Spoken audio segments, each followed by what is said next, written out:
What Really Happened with your host, Mike Rivero. You're listening to the Republic Broadcasting Network, where you'll find out what the Fukushima's going on. And aloha, America. Welcome to our show today. It is Wednesday, November 23rd, 2016, the day before Thanksgiving.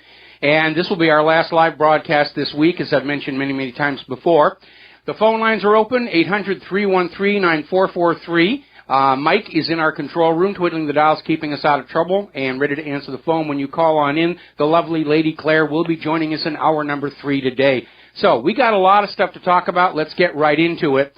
A lot of people still thrashing over this story about how Donald Trump is not going to investigate Hillary Clinton, and one good example, of course, is from ActivistPost.com, talking about how the media outlets are reporting Trump will not attempt to prosecute Hillary Clinton, and basically saying, you know, what is going on here? It's clear that Hillary Clinton was guilty, and Trump is supposed to have a reputation for pursuing justice, so forth and so on. Now then, there has been a complication that showed up, and in hindsight, probably we should not be surprised. It turns out Donald Trump himself never said that. Audio transcripts of the actual interview with the New York Times prove the New York Times took some, shall we put it delicately, liberties. What Donald Trump actually said when he was asked if he was going to pursue criminal investigations against Hillary Clinton, he said, it's not a priority. And that's all he said. He didn't say no. He said it's not a priority. And the New York Times used that to run the headline, Donald Trump will not investigate Hillary Clinton. Then the rest of the corporate media ran on out to Trump's associates and aides and supporters to get their comments. And they were out there trying to defend that position, not knowing Trump hadn't actually said that. And then the corporate media had all these quotes from all of Trump's people about, oh, he's going to give Hillary time to heal and all the rest of it. And it turned out to be a complete bluff. The New York Times once again took liberties with what was actually said in order to generate the headlines they wanted. What Trump actually said is it's not a priority for his administration, and he's not seeking revenge. Now, that's a far cry away from saying we're going to let these people skate on criminal violations of the law that they've made. To nobody's surprise, following that, Donald Trump has now canceled his next interview with the New York Times. Each side is blaming the other, saying that they're being a spoil sport. What's wrong with those people? But remember, after that blistering criticism that Donald Trump ladled onto the corporate media, they came right on back, loaded for bear. They do not like him. Truth, accuracy, fairness, be gosh darned, we're going to get this man, no matter what. So the Hillary people, and obviously if Trump didn't really say that, then there was no deal being offered to give Hillary a get-out-of-jail-free card if she'd back off, and not too surprisingly, they haven't backed off. The protests are still going. And the Democrats are now back to saying that Trump and Russia rigged the U.S. election, and we've got to go back in and we've got to just, keep counting those ballots over and over and over again until Hillary gets the victory she so richly deserves. And they picked 3 specific states that Hillary assumed she was going to win, Wisconsin, Michigan, and Pennsylvania, and are out there saying, well, obviously somebody hacked into those voting machines and changed the outcome, and already that's blown up in their face because Michigan doesn't have electronic voting machines. They're all paper ballots. And I'm sure somebody from Hillary's team is going to be calling in to say, well, Putin was there with an eraser, and Trump was there with a pencil, and they were changing those ballots. And we are still hearing from parts of the country about how all of a sudden they're discovering boxes of votes that weren't counted on election night. Gee, we don't know how these got to be here in the closet, but we are going to have to count these as well. Already tried it in one state, still came up short. Trump is still the winner there. And now the same people that were demanding Donald Trump accept the results of the election are out there saying we need a recount of all the votes. And here is where there's a problem. There is no way of knowing whether the stored ballots in these states have been tampered with since the election. There's no safeguards whatsoever. Going back to that hacking democracy documentary on HBO, one of the things they showed was Bev Harris was going into one of these election centers where the ballots were supposed to be stored under seal, and she demonstrated the seals could be peeled right off and put back on. Now, the whole point of a seal is if it's opened, it's damaged in a way that you know the box has been tampered with. Whoever ordered these seals ordered them with adhesive that allowed them to be removed and put back on as many times as necessary. Now, over in the Electoral College, 6 Democratic crybabies have signed an agreement that they're going to block Donald Trump from securing the necessary 270 Electoral College votes to become president. And they're out there trying to convince the other electors, don't vote for Donald Trump, don't vote for Donald Trump. And here's why that's not going to work. The Republicans have been saying, well, maybe we could all vote for John Kasich as a compromise candidate. That's never going to work. You're never going to get all the electors to do that. You're not going to get the electors to give Hillary a majority. So all they can do with all of this game playing is throw the election into the House of Representatives, which is under the control of the Republicans. And all they're doing with all of this talk about Electoral College and protesting and all the stuff going on is they're making it very clear Hillary is still trying to gain the White House through fraud and deception and thuggery and screaming and crying and throwing tantrums. I was over at the supermarket earlier today doing some Thanksgiving shopping, and the Inquirer was up there with a whole slew of stories, one of which was the investigators into the email server scandal are out there saying that they were being blackmailed not to go any further. Now, at this point, if the Electoral College picks anyone other than Donald Trump on December 19th, the American people are not going to see it as a legitimate exercise of authority. They're going to see that the Electoral College knuckled under to the death threats or bribes or blackmail. If they keep this up, they're going to trigger a civil war. But I guess Hillary is the kind of individual where she doesn't care if 90% of the Americans get killed as long as the surviving 10% are her loyal slaves. So, we're going to do a quick shout-out to our on-air affiliates who are just now rejoining the network on this day before Thanksgiving. And we are, of course, again, for those who weren't here at the start of the show, we're taking the next 2 days off to give our control room crew some much-needed rest. We're going to take some much-needed rest. So we're back seeing these anti-Trump protesters. Article coming out of OneNewsNow.com. The anti-Trump college protesters are labeled as totally clueless. They're clearly radical socialists. And they're trying to organize these protests, not just to get Hillary installed as president, but demanding college campuses now become sanctuary zones to protect illegal immigrant students. They're still pushing that globalism agenda here. Story coming out of the Daily Ball, a video has been released proving the protesters that were protesting against Donald Trump in Chicago were bussed in from out of state. This is not a grassroots movement. This is being bought and paid for. A rent-a-ruckus. Now, on the lighter side of things, down in Tampa, Florida, there was a group of anti-Trump protesters marching down the street screaming, "We want whatever it is we're supposed to want. I didn't get my script when I got my paycheck." And they happened to pass by an Irish pub, which is a local hangout for Marines. And the Marines, of course, were very much supporters of Donald Trump. And they came on out and they gave those anti-Trump protesters a little bit of a hard time. The police had to be called to put a barrier to keep the Marines from mopping up the streets with these anti-Trump protesters.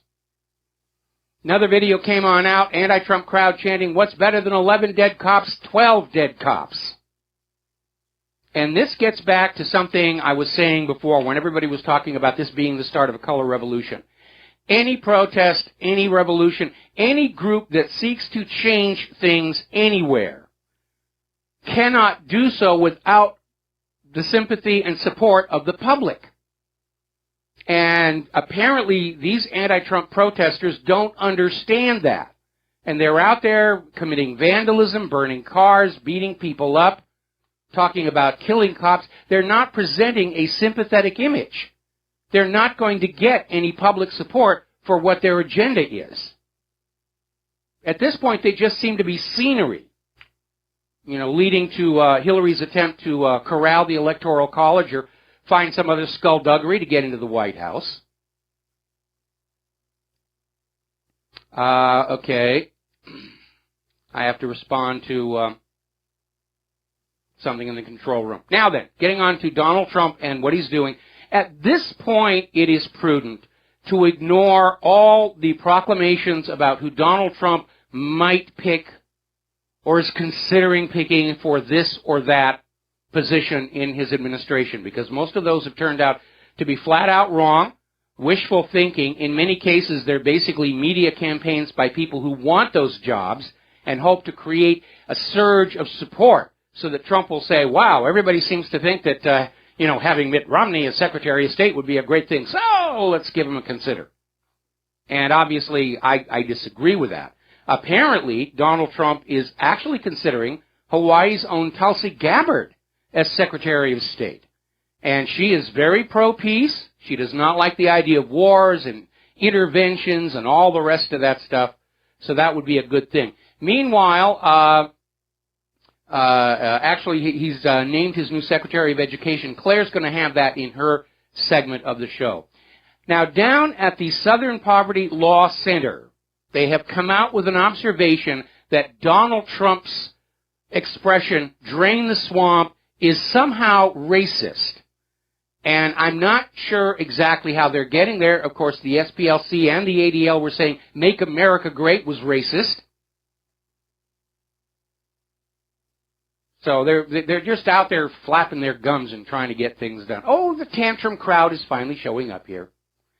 Now, Obama, this being his last weeks in office, is doing things presidents do in their last week of office. He's now commuted the sentences of more criminals, mostly drug criminals, than the last 11 presidents combined. He's just letting them out of jail here. And he did a point of handing out the Medals of Freedom. Now, the Medals of Freedom are something that's considered the nation's highest civilian award. It's not awarded to the military. It is awarded to civilians who are not entitled to military decorations, so they came up with the Medal of Freedom. And Obama was giving his out. He gave out a whole batch of them to the celebrities who were bashing Donald Trump. Robert De Niro got one, Bruce Springsteen, Ellen DeGeneres, Tom Hanks. They were all out there screaming how bad Donald Trump was, and now they've got the Medal of Freedom. And so, like the Nobel Peace Prize, Obama has just discredited the Freedom Medal. It doesn't mean anything anymore. It's a jelly donut given out to favorite supporters. Now, over in Europe, they're starting to look into the situation with the Clinton Foundation. And some of these countries are actually mounting their own investigations about their side of the transaction. And apparently there was a concern coming out of Bern. The Swiss government held an investigation, and as is typical of most government investigations, concluded there wasn't a conflict of interest that we can find, and therefore we're not going to do anything about it. But it has caused a stir. And by the way, donations to the Clinton Foundation from foreign governments have pretty much at this point dried up. Now, getting onto the propaganda war, and that's exactly what it is. The European Union Parliament has approved a resolution to counter Russian media propaganda without, of course, documenting why any of it is propaganda. And Russia responded by saying that this kind of a move points to a degrading democracy, and reminding everybody that Russia does not discriminate against Western media when they come to Russia or any of its territories. But there is a war on non-official speech in this country. Over at Bloomberg, who, by the way, is one of the corporate media outlets that was bashing Trump, supporting Hillary, told you Saddam had weapons of mass destruction, Bloomberg actually has an article saying that it's time to revise the First Amendment because fake news shouldn't be given protected speech status. with, of course, the corporate media and the government deciding what is or is not fake. This is a war on the First Amendment right now. Now, Breitbart News has been blacklisted by an ad tech company, supposedly for violating their hate speech rules. This is something we're seeing with all the large online advertisers, is they're severing their relations with any websites that are not towing the liberal, socialist, pro-Hillary line and try and bankrupt us. Fortunately, in our case, Google never advertised on us, so it's no big loss. And we continue to survive due to the generosity of our donors who've been very, very good in supporting us. But that's what's going on. Now, over at Reason.com, there's a very interesting article. And it's headlined, "The Fake Epidemic of Fake News." And the slug line is, "The outrage over fake news is based on fake news about fake news." And they go on in and they do an analysis of the examples that have been held up by the corporate media to show what a danger and a threat fake news has become.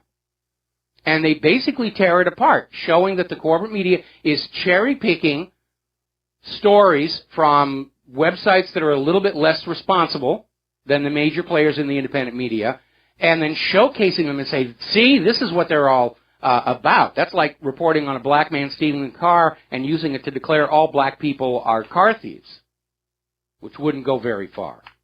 But they're out there trying to sell the American people on this idea that the American people should only listen to what the government and corporations tell them, and certainly not listen to anything coming from a foreign government or anybody who's not in the employ of the current U.S. government or corporations.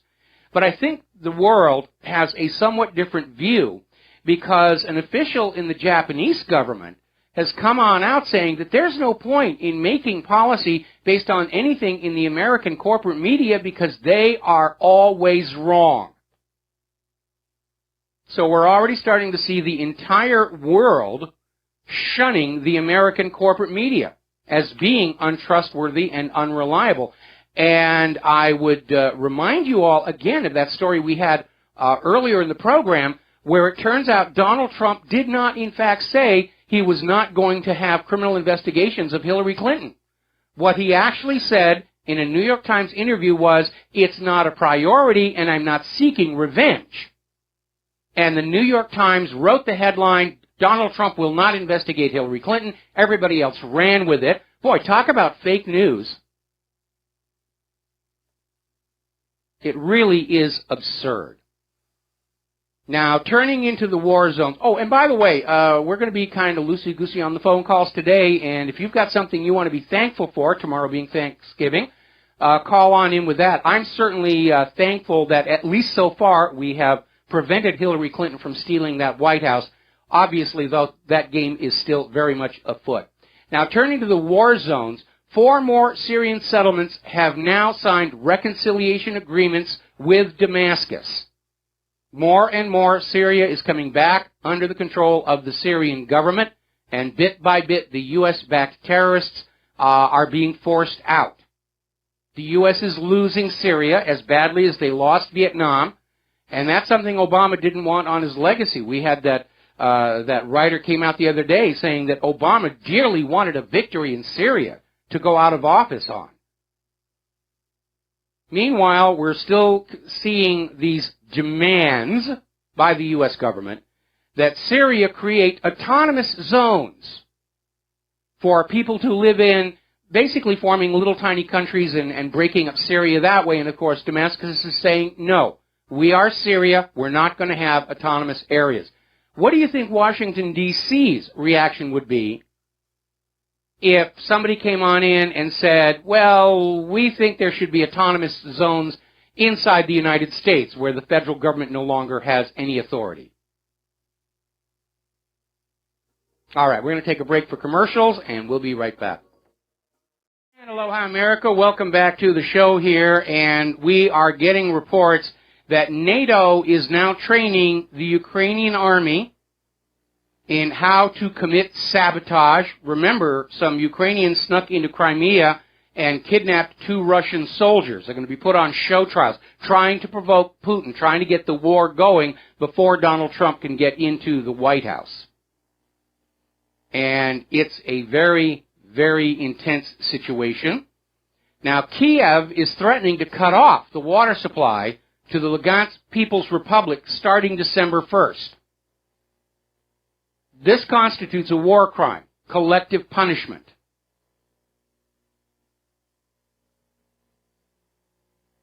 But that's what they're doing, trying to keep their New World Order global government thing going. It's falling apart around them. Over in South Korea, authorities have raided Samsung, apparently as part of the investigation into allegations of corruption by the president. And basically there's an individual, Park Gyun-hee, pressured the fund to support a Samsung merger. And supposedly in return, Samsung is alleged to have given financial favors to Ms. Park's confidant, Choi Soon-sil. So corruption is running rampant all over the globe. In some countries, it's sort of accepted and tolerated. I don't think it should be anywhere. Now, more and more people are looking at France's upcoming election and coming to terms with the fact that it looks like Marine Le Pen is poised to win, which will be Europe's next big political earthquake. Following Brexit and Donald Trump's victory, it seems like the careful, planned operation of the globalists is starting to fray at the edge, because Marine Le Pen is very much not on board with the EU. Is already talking about having a referendum for a Frexit, should she become president. Now, up in Norway, their third largest city, Trondheim, has now voted to boycott all goods and services produced in the illegal Israeli settlements located in the occupied Palestinian territories. We can expect a horrible Palestinian terror attack in Trondheim in 5, 4, 3, 2, well, soon. Soon here. Okay. All right, we're going to start grabbing some phone calls here. Dustin in New Jersey, aloha, welcome to the show. What's on your mind? Yep, Russia continues buying gold. Turkey's going to go to the Shanghai Co-op, IDS for launch. So you see that as we are fiddling while Rome/neoliberalism is burning, they're moving away, The world is, half the world's moving away from this neoliberal. It's not just the neoliberalism, socialism. They're seeing the United States as an empire in decay and decline, and they're trying to de-link from it. They don't want to get dragged down with it when it collapses. It just makes it we're in like a really dangerous situation right now, Mike. We are. You can see how they're antagonizing the Russians still. They're just not going to let up, because this is their whole belief system. They're willing to do anything now. Especially look at the protests. They're not going to stop doing the protests, Mike. They'll block traffic, block commerce. They're going to go all full in, Mike, because there's no other way for them now. Yeah, but it's counterproductive, because these protesters are not presenting a sympathetic public image. They're not going to win public support for their agenda by having a bunch of hired thugs run on out and commit violence in the streets. They're going to alienate the public from their cause. I mean, imagine during the American Revolution if George Washington and Thomas Jefferson had gone into schools and started shooting children. Do you think they would have had the public support necessary for the American Revolution? Of course not. They don't care, though, because they're just going to cause enough anarchy to stop things. And if that don't work, they'll try to kill Trump. And if that don't work, who knows what else they'll do? Start a war with Russia. They're on their last leg, especially with Marie Le Pen. When France or Germany goes, the EU is gone, Mike. It's just going to fall apart. Absolutely, I agree. It's already falling apart here. And do you have more to say? Because we got to take a commercial break. Do you want to hold over? That's it, Mike. Okay, then No, that's it. All right, we're going to let you go here. We're going to take a break for commercials. Back with more phone calls after these few words. And aloha, America. Welcome back to the show here. And before we go back to the phones here, just another mention about the so-called fake news and this propaganda war against Russia.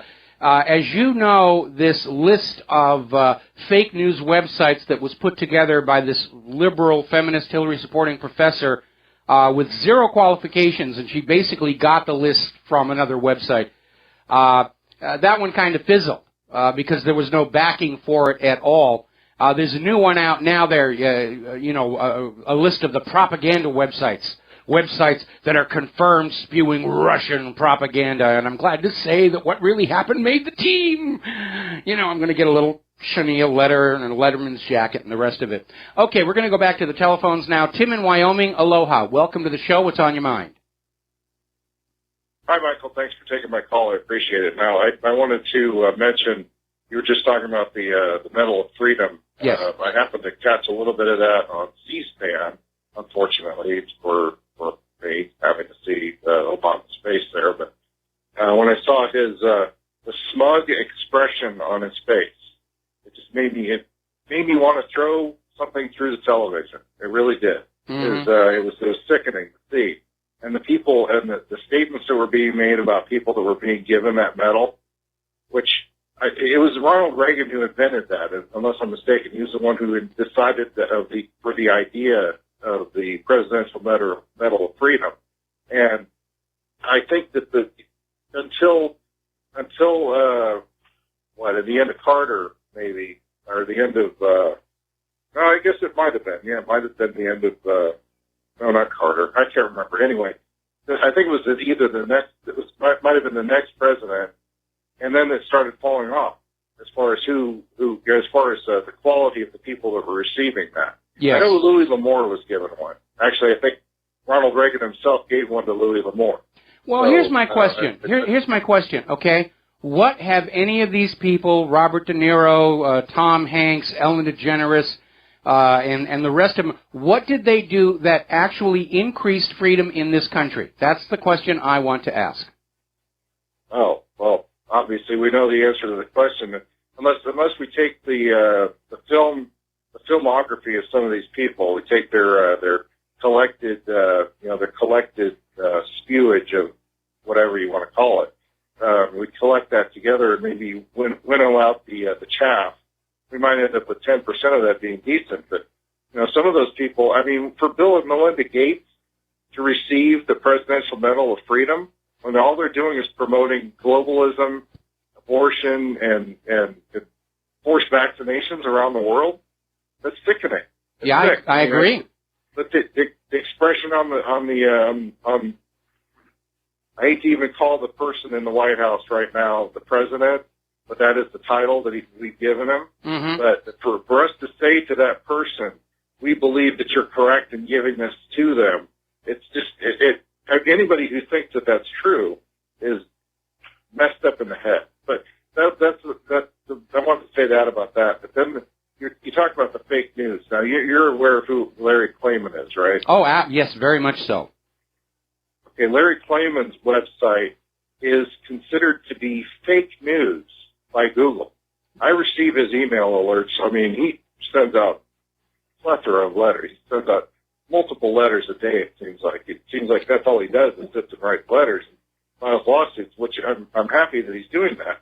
He says, when Google sends me something which has a question mark as far as the address, and it says, we don't know if this is really from him or from someone else, and we can't determine, and I'm thinking, wait a minute, 2 weeks ago or 2.5 or 3 weeks ago, it was perfectly fine. There was nothing wrong with it. It was, you were sending it out just fine, just then. Actually, probably pre-October 1st, I should say. Well, for the members of our audience who don't know who we're talking about, Larry Klayman is a lawyer. He works in the public interest. He was founder of Judicial Watch, which has just done amazing work throughout the years exposing government corruption. Larry's gone his own ways down in Florida.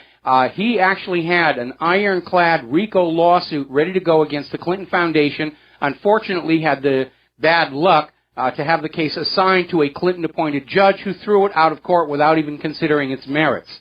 But that's who Larry Klayman is, and he's got a sterling reputation, for just being serious about exposing corruption in our government. And I'm not surprised Google is now declaring him to be fake news because they're trying to protect the corrupt. Right. Well, that was basically what I wanted to say about that, because I think that anybody who if anybody reads the things that he sends out, I mean, if you're familiar with the history, obviously, ahead of time, but if you're reading the things that he sends out and he lays it out directly, says, this is the lawsuit I'm filing, and these are the facts in the case, and how can anybody find anyone innocent with the facts that he lays out, is what I'm trying to say. He makes a very good case. He's never gone to court without a case that was basically, rock solid. He's not a reckless, careless person. Sorry, I didn't mean to interrupt you there. That's okay. I was going to say, that when he tried to have papers served on the immediate past Attorney General and the present Attorney General, and also the President and the candidate, the presumed dictatress, if you will, of the country, along with her husband, they denied. They basically stood. It's almost as though they slam the door in the face of the person serving the papers and pretend the person never existed. And that's what I read was that's essentially what had happened, was that they pretended as though they were never served. Yeah. And they've been served.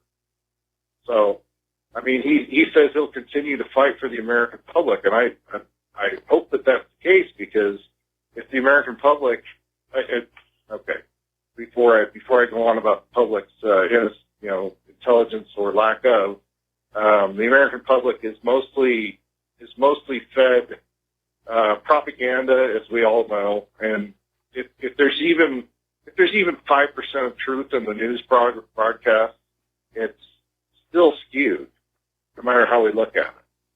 So that's all I wanted to say. Thank you for taking my call. Have a good Thanksgiving. Same to you. Thank you very much. We're going to switch over to Ed in Michigan. Aloha, Ed. Welcome to the show. What's on your mind? Yeah, Mike, I think there's a little bit of a time delay going on here. But the last caller, I had 3 other topics. First off, Trey Gowdy, I was wondering, what do you think he's going to be doing for the next 5 years? Well, he's going to be doing what he has been doing for the last year until his next reelection, and assuming that he's not ganged up on to drive him out of Congress the way they did Cynthia McKinney, he's going to be a major thorn in the Clinton side along with Chaffetz, because they're both out there saying they're going to continue their investigations, and now we know that this claim by the New York Times that Trump was going to drop all investigations into Hillary Clinton was manufactured to be the absolute most generous. They misquoted Donald Trump to be a little bit more pragmatic. They basically cherry-picked what he said in order to justify a headline that they were going to put on out there to help destroy Trump's popular support, because a lot of Trump's popular support was coming from people who want the Clintons held to account for their crimes and corruptions.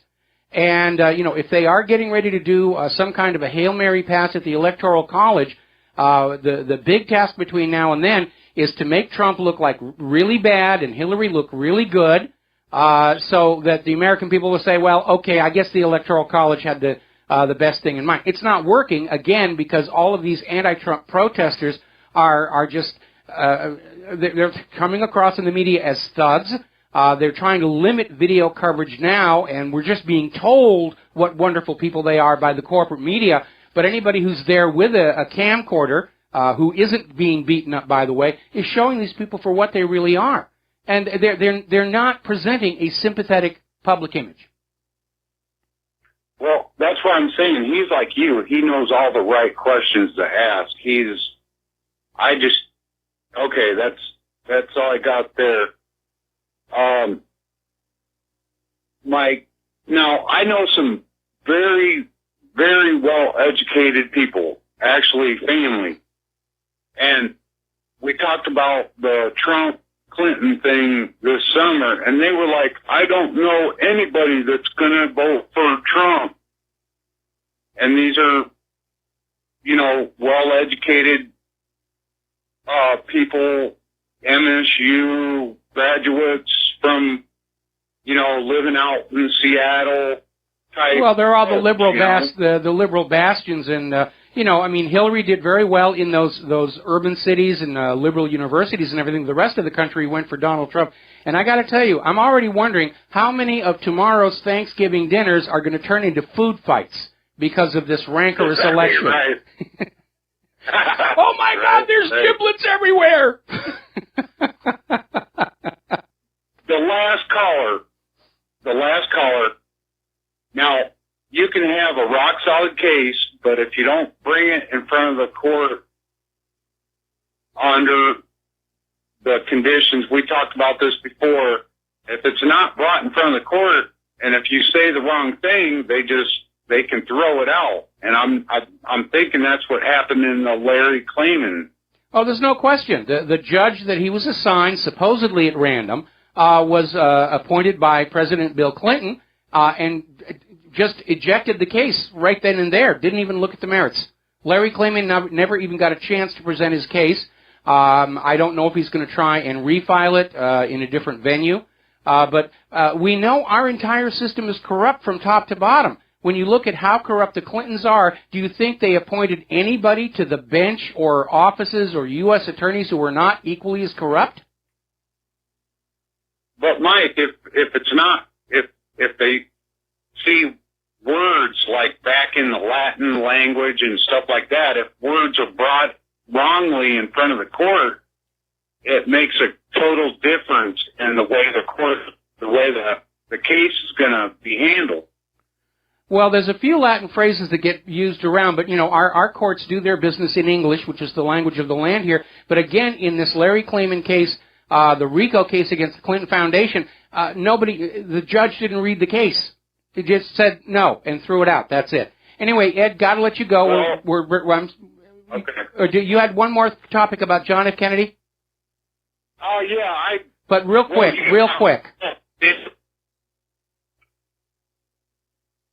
Okay, I guess we lost the connection. Okay, so we're going to switch from Ed. Thank you, Ed. We're going to switch to Tony in Dallas. Aloha, Tony. Welcome to the show. What's on your mind?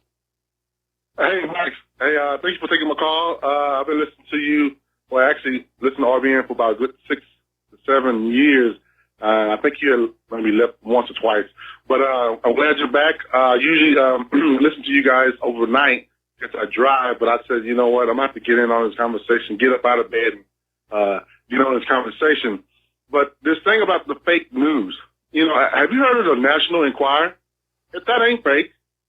Well, National Enquirer used to be fake. They were down on the level of the Midnight Sun. But about 18 years ago, I think, they ran a story about Carol Burnett. And up until that point, most celebrities, when they were written about in the Enquirer as doing something they hadn't done, they kind of shrugged it off, and the attitude is even bad publicity is better than no publicity at all. But Carol Burnett sued and for defamation, and she won. And ever since then, even though the National Enquirer still has its audience in the sleaze and the scandal and all the rest of it, they actually have gained a reputation for fact-checking their stories because they don't want to get sued again. So even though their public image is definitely that of a yellow journal, generally the facts that are presented in there do check out. Okay. Well, hey, I love Carol Burnett. I grew up with her, and I do stand corrected.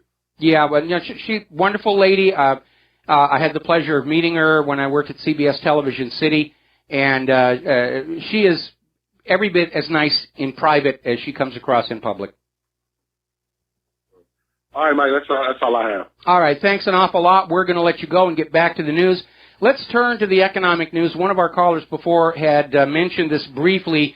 Russia is on a gold-buying spree, and they spent more in October, the most they've spent for gold purchases since 1998. They are just grabbing gold as fast as they can because they know what is coming with the paper computer currencies out there. We're hearing sort of rumblings around the COMEX that they are running dangerously close to default. And they're out there saying that, no, we're not going to default for the deliveries that are due in December, but the numbers are getting very, very close, and they're getting very, very nervous. And it is a reminder that if you are going to invest in precious metals, and it's a really good idea, especially as the war on cash escalates, you want the physical metal under your own control, because the paper gold is leveraged hundreds to one. That means that for every 1 ounce of real deliverable gold, there are paper contracts for a couple of hundred ounces. When the gold run actually happens, most of those paper contracts are going to be utterly worthless. You know, you can frame them, hang them on a wall as a reminder not to be so stupid next time around. But it's all paper illusion. Now, getting back to the war on cash, there's an article over in Patriot Rising pointing out what everybody already knew. For non-bankers, the war on cash is a disaster. Over in India, where they've really started pushing forward with the war on cash, and you're only allowed to have little tiny small denomination stuff in your pocket and everything else has to be in the bank, it almost locked up the entire economy. But the goal of the war on cash, it's being sold to you that we're gonna stop the drug trade and we're gonna stop money laundering and black market. Nonsense. The money launderers have already figured out another way to game the system. Everything that was going in and out of the Clinton Foundation or the place down in Panama was being sent in and out electronically. They're not actually carrying bags of cash. They already know how to game the system. This is about forcing us to be dependent on the banks to hold our money, just like we're being forced to be dependent on the cloud to hold our data, to keep us under control, to prevent a run on the bank. Because when the banks start to collapse, and they will, you're going to run up there and say, give me my money, and the banker's going to say, we can't, there's no cash anymore. You have to leave it in one of our banks. We'll be right back. And aloha, America. Welcome back to our show. We're going to go back to the phones. Steve in Texas. Aloha. Welcome to the show. What's on your mind? Hey, I'd just like to wish everyone a very happy Thanksgiving. Have a very safe and wonderful holiday, okay? I'd like to talk about the cashless society. It's never going to happen because the powers that be can't sell their dope, their heroin, their meth, their cocaine, and other pills on the side unless they have cash. And that's just the way it is. Well, obviously, that's a factor that's working against the cashless society, but, obviously they're not in agreement. The bankers, who, yes, they're laundering drug money, are looking at the reality that if there's a major hiccup, people are going to be banging on the doors and wanting the cash out of their savings accounts, and it's not going to be there. So one advantage of the cashless society is you can't take your money out of the bank. It is locked in there, and if the bank collapses, you lose everything. And by the way, the laws have been changed to make that legal. The Congress, I think it was 2 years ago, passed a law that legally redefined a bank savings account holder as an unsecured investor in the bank, meaning the bank can now drop its losses on the savings accounts holders, and they can't do a thing about it. And if you have a cashless society and the bank starts dipping into your savings account, you can't close the savings account except to transfer it to another bank. And if they're in trouble, they're going to dip into it. And again, it's this enforced dependency. We're being forced to depend on the banks to hold our money for us. We're being forced on the cloud to hold our data. And that enforced dependency is a system of enslavement. Yeah, and that's absolute. But here's another thing that may be a little weird on the side on this. A lot of these religious people talk about the cashless society has the mark of the beast and whatnot and stuff, okay? Mm-hmm. I'd like to make something completely clear, okay? The mark of the beast is already here. It's called 501c3 churches, okay? You can go anywhere with that you want, all right? But there's always going to be cash, one way or the other. People will just invent their own. People will invent their own. That's right. There was a story. I've already done that. I barter all the time. I pay as very little as I can for anything, but I'll do services for other goods that I need, and it works very fine, although I still do have to earn money, unfortunately. Yeah, you do here. The government is actually trying to outlaw barter because they can't tax it. There was even an attempt to ban yard sales because that was commerce taking place that wasn't paying sales tax. That's never going to work, especially where I live. If you were to live in my area, it would never work. Well, same here. There's an enforcement problem. There's an enforcement problem. Steve, got to let you go. Got to do a station identification. All right. Back with more phone calls after these few words. And aloha, America. Welcome back to our show, hour number 2. The phone lines are open, 800-313-9443. And before we go back to the phones, I got to hit a couple of news stories. Now, everybody was talking about, Hillary's screaming Russia hacked the elections, and they're portraying Hillary as a sore loser. Desperation on the cusp of madness. So now they're trying to take the focus off of Hillary asking for a recount, and they persuaded Jill Stein, the candidate from the Green Party, to file for recounts in Wisconsin, Michigan, and Pennsylvania. Now, let's be very honest, Jill Stein has no hope whatsoever of gaining anything from the recounts because she was that far behind the two major candidates. And she's going to have to raise money to pay for the recounts. So this may be a non-starter to begin with. But it shows the degree of desperation in that narcocracy that they want to hold on to power.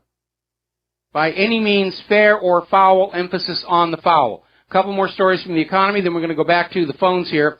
A judge has now blocked Obama's rule extending overtime pay to 4.2 million U.S. workers. And this was one of the things that I agreed with Obama on. And I cannot comprehend the thinking we have seen come out of the nation's economic managers. Because if you are not paying your workers decent wages and salaries, they are not going to be going down to those shopping malls and buying things. And the word is now that turnout for Black Friday is expected to be unusually low. And the retailers are panicking. Why aren't they coming in here? They don't have any money. If you want them to come on in and buy your products, you have to make sure they've got the money to do it with. Oh, no. We've got credit cards. We'll take the credit cards from them. These people don't want to be in debt anymore. The system is breaking down. And until it is rebalanced and ordinary people able, once again, to earn a decent living, this economy cannot work. Having all the money up at the very, very top is not a functioning economy. Now, Donald Trump wants to bring manufacturing back to this country. I absolutely agree. We need to bring these high-paying jobs back for Americans to have so that they can go to the shopping malls and buy stuff. Pay their mortgages, buy new cars, take care of their kids. There's another reason to bring the manufacturing back here as well. And that's to basically return to having quality products we can buy at the stores. Because the importers, for the big box stores, they get whatever they can get at the lowest cost to maximize their profits. And it's why you will buy things at the big box stores that will break apart almost the day the warranty expires. There's also been a huge problem with pirated goods and worse, defective pirated parts. It's actually a big problem in the airline industry. Counterfeit parts for airplanes that don't match the factory specifications. They can kill people with that. All right, let's go back to the phones here. Nash in Chicago. Aloha. Welcome to the show. What's on your mind? Mike, happy Thanksgiving to you and Claire, and thanks for all the hard work and information you provide. Thank you for the kind words. words. 3 quick questions on the Federal Reserve Bank. Sure. I believe I heard you say this, correct me if I'm wrong. 1, that it's a Ponzi scheme. 2, that it's privately owned. And 3, I think you said that interest paid back has to be paid in gold. Is that all correct? That's exactly right. All 3 of those are correct. The Federal Reserve, the concept of the debt-based currency itself is a pyramid scheme. It only works as long as they can continually find new, larger populations of borrowers to allow the creation of new money, much of which is siphoned off to pay the interest on the old money. But when they run out of new borrowers, the system is going to collapse. History has shown it many times that that's going to happen. Now, up until recently, when a nation enslaved to a private central bank collapses, all the other nations enslaved to private central banks will step in, recapitalize, and restart the system again. And they've been playing this scam on the human race for about 300 years now. Okay, Mike, if all that's true, that means that all the money that exists here, if we gave it back to them, it would no way come close to paying the principal, and all the gold would still not pay it all back. So therefore, whoever owns the Federal Reserve Bank owns everything in this country. Who owns the Federal Reserve Bank is my question now. It's owned by several... They own it all. It's owned by several families, the Rothschilds, the Warburgs, the Rockefellers, I think, have an interest in it as well. It's about 5 or 6 of these hereditary banking clans that have brought this nation into a status of debt slavery. Now, getting on to your question number 2, yes, the Federal Reserve is privately owned, and it's in business for its own enrichment. They called it the Federal Reserve because the original plan was to call it the Third Bank of the United States, but anybody who understood history realized what an unmitigated disaster the first and second banks of the United States had been. So in order to cloak the bank in a quasi-governmental shroud, if you will, they called it the Federal Reserve, but it's no more federal than Federal Express. And yes, there's a little handshake relationship with the government regarding selection of the chairman, but that's really for public display. It's a token control at best. I would agree, if Donald Trump wanted to take direct control of the Federal Reserve the way Putin took direct control of Russia's central bank, I would be fully on board with that move. But the Federal Reserve is privately owned, and it's not here to serve the public. It's not here to serve the country. It's there to serve itself and turn a profit from this hoax of creating money out of thin air and then lending it to us at interest. And we have to pay back that money and interest with our labor. It's a system of enslavement. And most people don't realize that it is a system of enslavement. As you say, they own everything, they run everything. Remember what Rothschild, the founding Rothschild said, give me control of a nation's currency and I care not who makes the laws. It's a form of governance, and it's no more legitimate than rule by divine right or rule by slavery. And like those former systems, it only works if the public is brainwashed into believing this is the way life is supposed to be. And more people are becoming private central bank heretics. That's incredible. Okay, Mike, thank you. And you and Claire, have a nice Thanksgiving. How's the weather in Hawaii? It's cold there in Chicago. Well, it's cloudy, a little bit of rain, very, very windy, but it's Hawaii and it is November, so that's the way it is. All right, thanks an awful lot. Michael, enjoy the holiday. We certainly will. We're going to take a second here to do a shout-out to our on-air affiliates who have just rejoined our network. And moving on down the phone lines, Elizabeth in Connecticut. Aloha, welcome to the show. What's on your mind? Elizabeth? Been listening to you. Can you hear me? I can hear you now. Been listening to you since about 2005. You're great. Here I am doing Thanksgiving dinner preparations and listening to one of my favorite radio shows. Actually, what I want to say really harkens back to the previous caller because he was talking about the Federal Reserve, and I wanted to talk about these global elites and also about the alt-right. I started paying attention to the alt-right about 2 years ago when I came across a video called With Open Gates. I told you about it before. That just pretty much was a documentary on the flooding of Europe of Syrians and Africans. Mm-hmm. And I was like, well, there's no room for, Europeans. They need to have their own land. And then I just came across a documentary, actually these two Western guys, one I think he was Australian and one was American, who moved to China and married two Chinese girls. They've been there for like a decade, but they cannot work. Once you marry, if you're not Chinese, you cannot work in China. So, it's only in Western countries that we're forced this multiculturalism.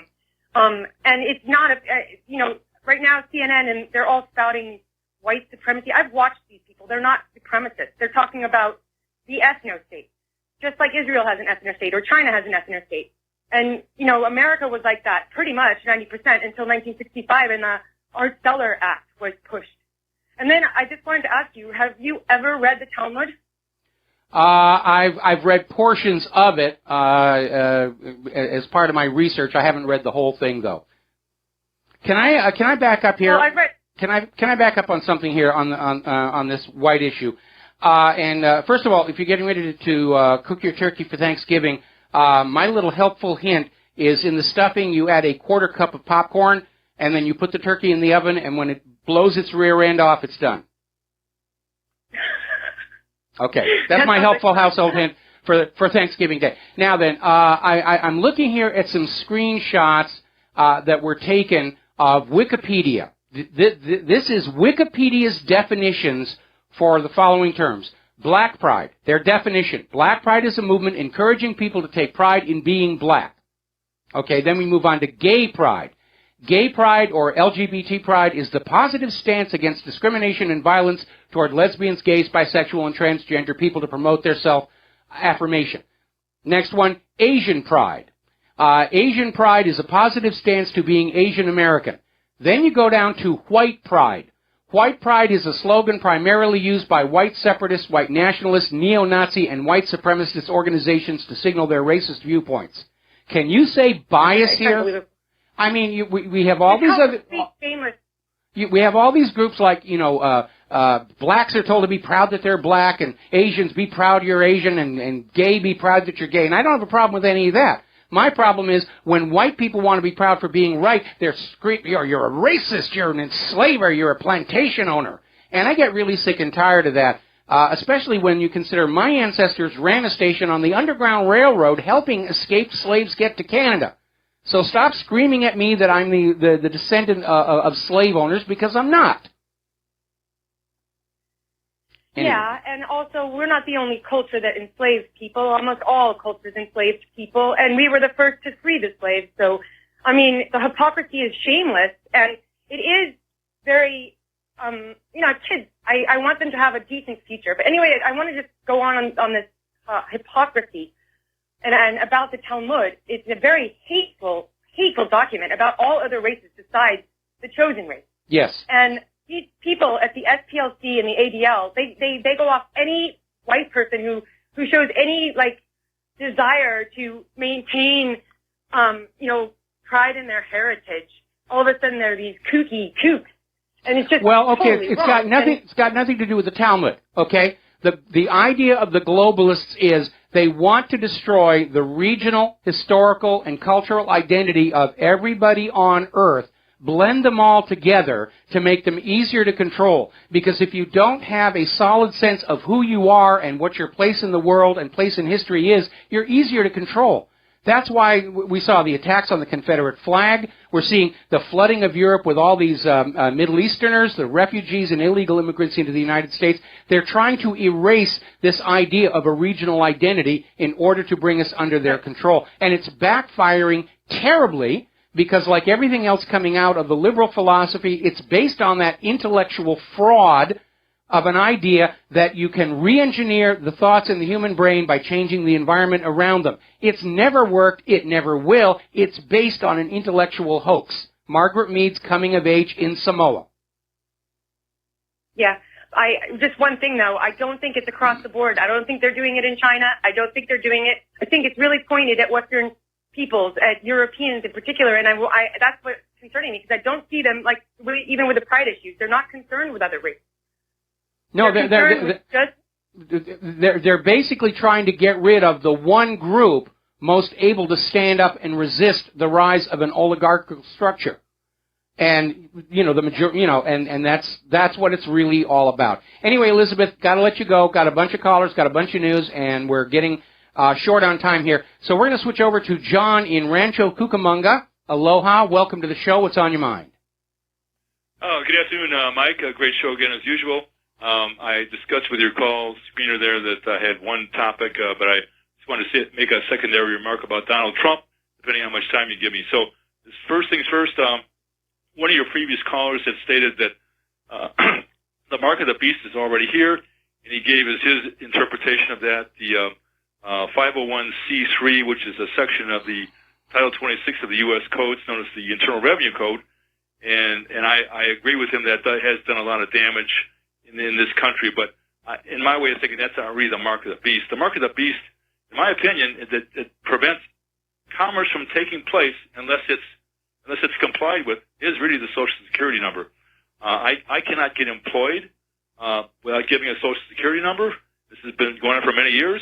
Mm-hmm. Even if I'm an independent consultant, which I am, if I tell my client who's hiring me for electrical engineering services that I don't want to fill out a W-9 form and I don't want to give him a Social Security number, guess what? He's going to go find another electrical engineer.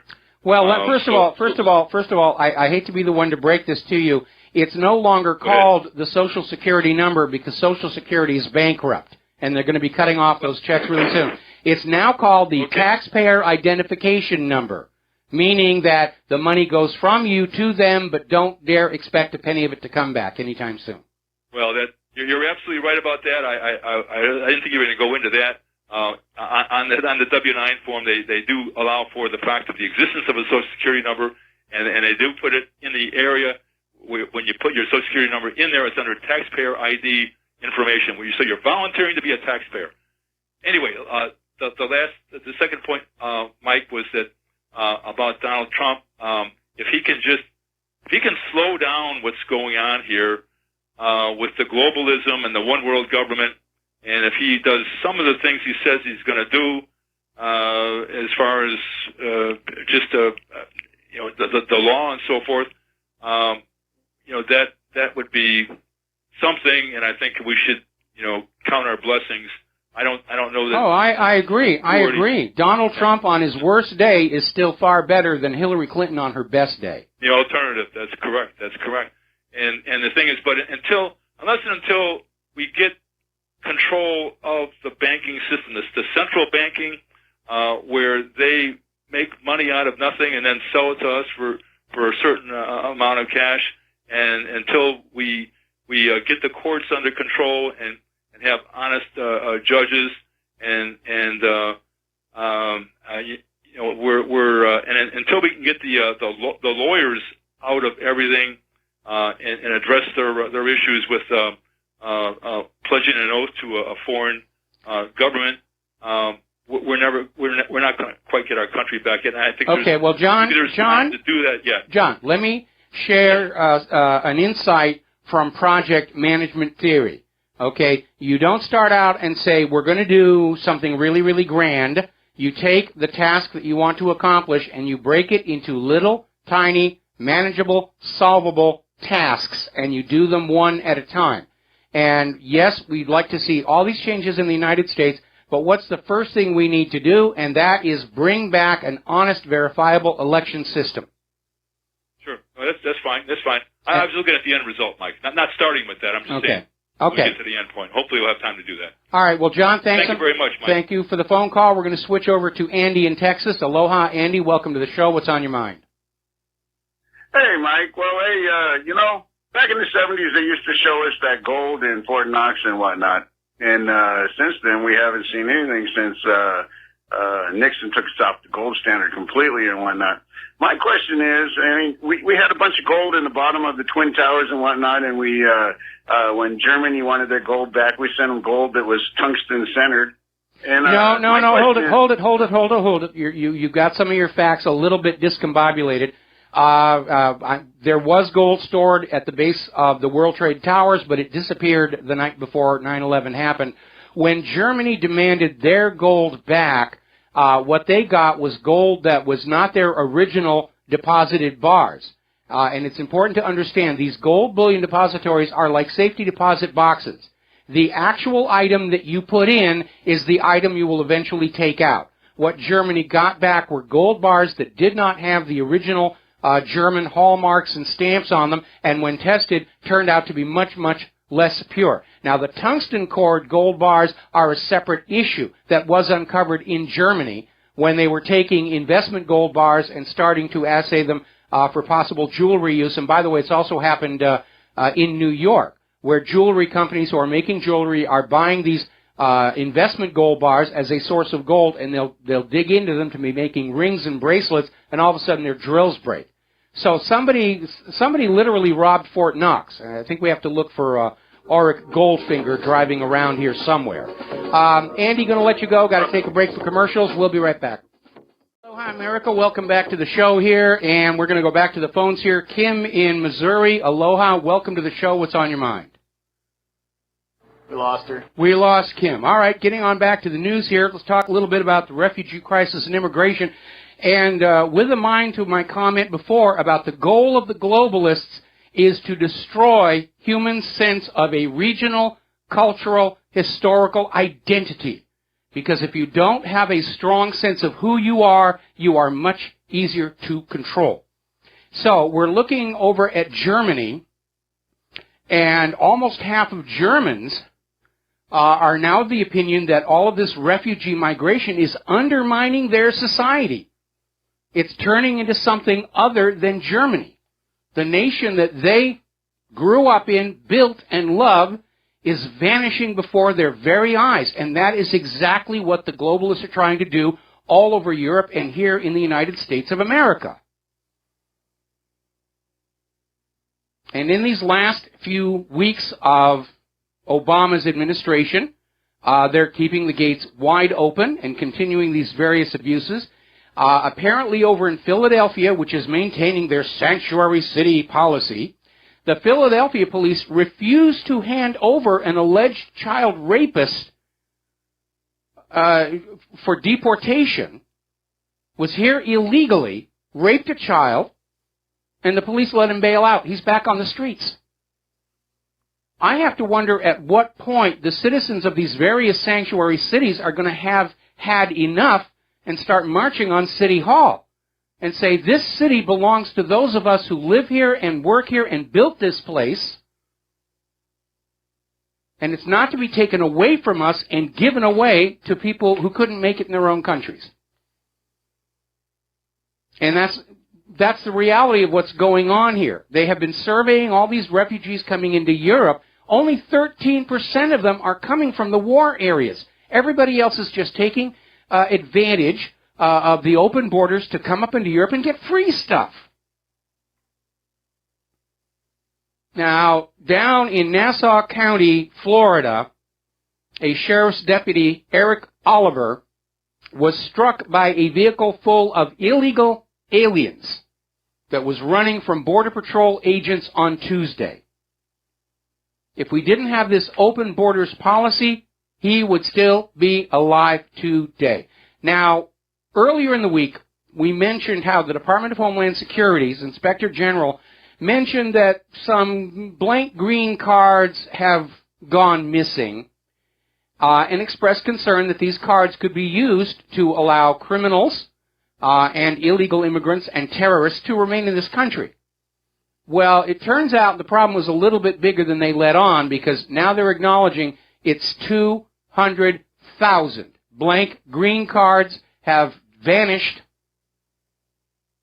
and that's 200,000 illegal immigrants, criminals, and terrorists who are going to be walking around the streets.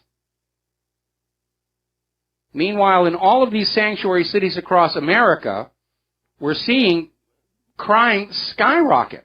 And it's not just here in the United States. Over in Austria, they're seeing a significant rise in criminal complaints made against the refugees. I love that video we had earlier in the week where 60 Minutes went over to Europe to make a positive video about the refugees. And wow, wasn't it wonderful having all this multiculturalism come on in? And they got attacked and beaten up by the refugees. Now, over at the United Nations, the Secretary General is weeping and wringing his hands and crying that the masses have rejected globalism in favor of nationalism. I hate to tell you this, but we masses, we are the civilization here. And we do have a right to decide what's going to work for ourselves. And the big problem with globalism is everywhere it's being implemented, it has been a disaster for ordinary people. The globalists love it. They're building a single giant planetary human ranch on which they can permanently harvest all of our wealth to build themselves crystal palaces to live in. And they all dream of that golden throne of planet Earth, whose seat will be eventually polished by their own back end. That's what's in their dreams here. But for everybody else, It's been a disaster. Why should we go along with a policy that is harming ourselves, our communities, our country? What are you thinking? We'll be right back. And aloha, America. Welcome back to the show. And I want to give you a little history of Fort Knox, because a lot of people are very concerned what's been going on there. First of all, the last actual audit of the gold in Fort Knox was in 1953. I was 1 year old. Now, in 1974, 3 years after Nixon's gold shock, when people were starting to wonder if there still was the American people's gold in Fort Knox, because remember, when Roosevelt confiscated all the gold and they built Fort Knox to house it, they were out there saying, it's still the American people's gold, and we will take good care of it for you. Suckers. So, in 1974, they had what they called a televised audit. It was nothing of the sort. They allowed television crews and some witnesses down there. They opened the doors and let people look at a stack of gold. They weren't allowed to touch it or test it, but they only opened one of the vaults. Now, in theory, Fort Knox audits the gold every year, not by counting the actual gold bricks, but by walking around and counting the vault doors that still have the seals on them. But we know seals can be faked. And interestingly enough, 7 of the last 12 of those audit reports are missing. We found that out during a Freedom of Information Act lawsuit. So we don't really know, and we certainly should not ever take the U.S. government's word about anything, especially as important as our gold, especially when we saw how the New York Federal Reserve, J.P. Morgan, Bank of France, Bank of England were playing fast and loose with other people's gold.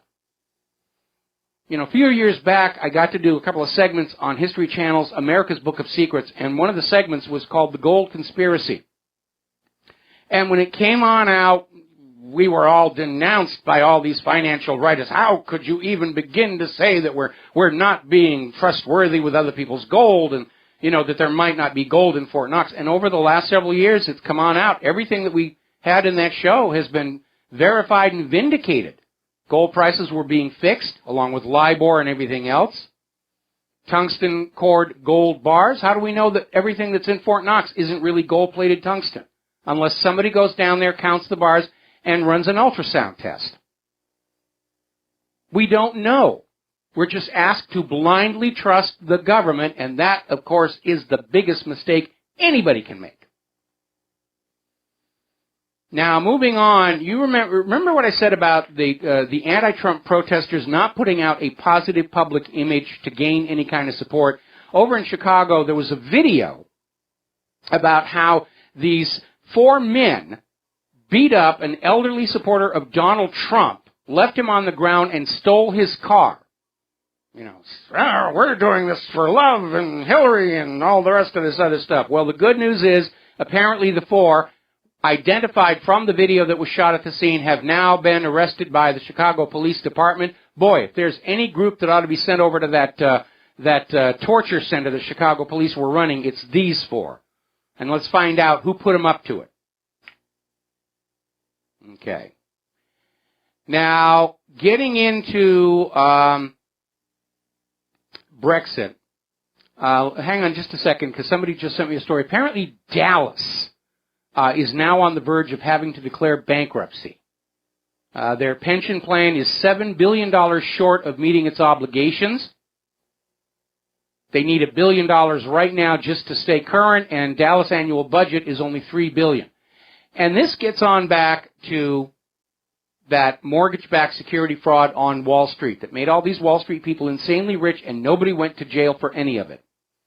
Because when they were putting together these mortgage-backed security bundles back in 2007, 2008, they were hot items. Everybody wanted them. Wall Street's pet rating agencies rated these bundles all AAA, which made it legal for pension plans to invest in them. And pension plans did.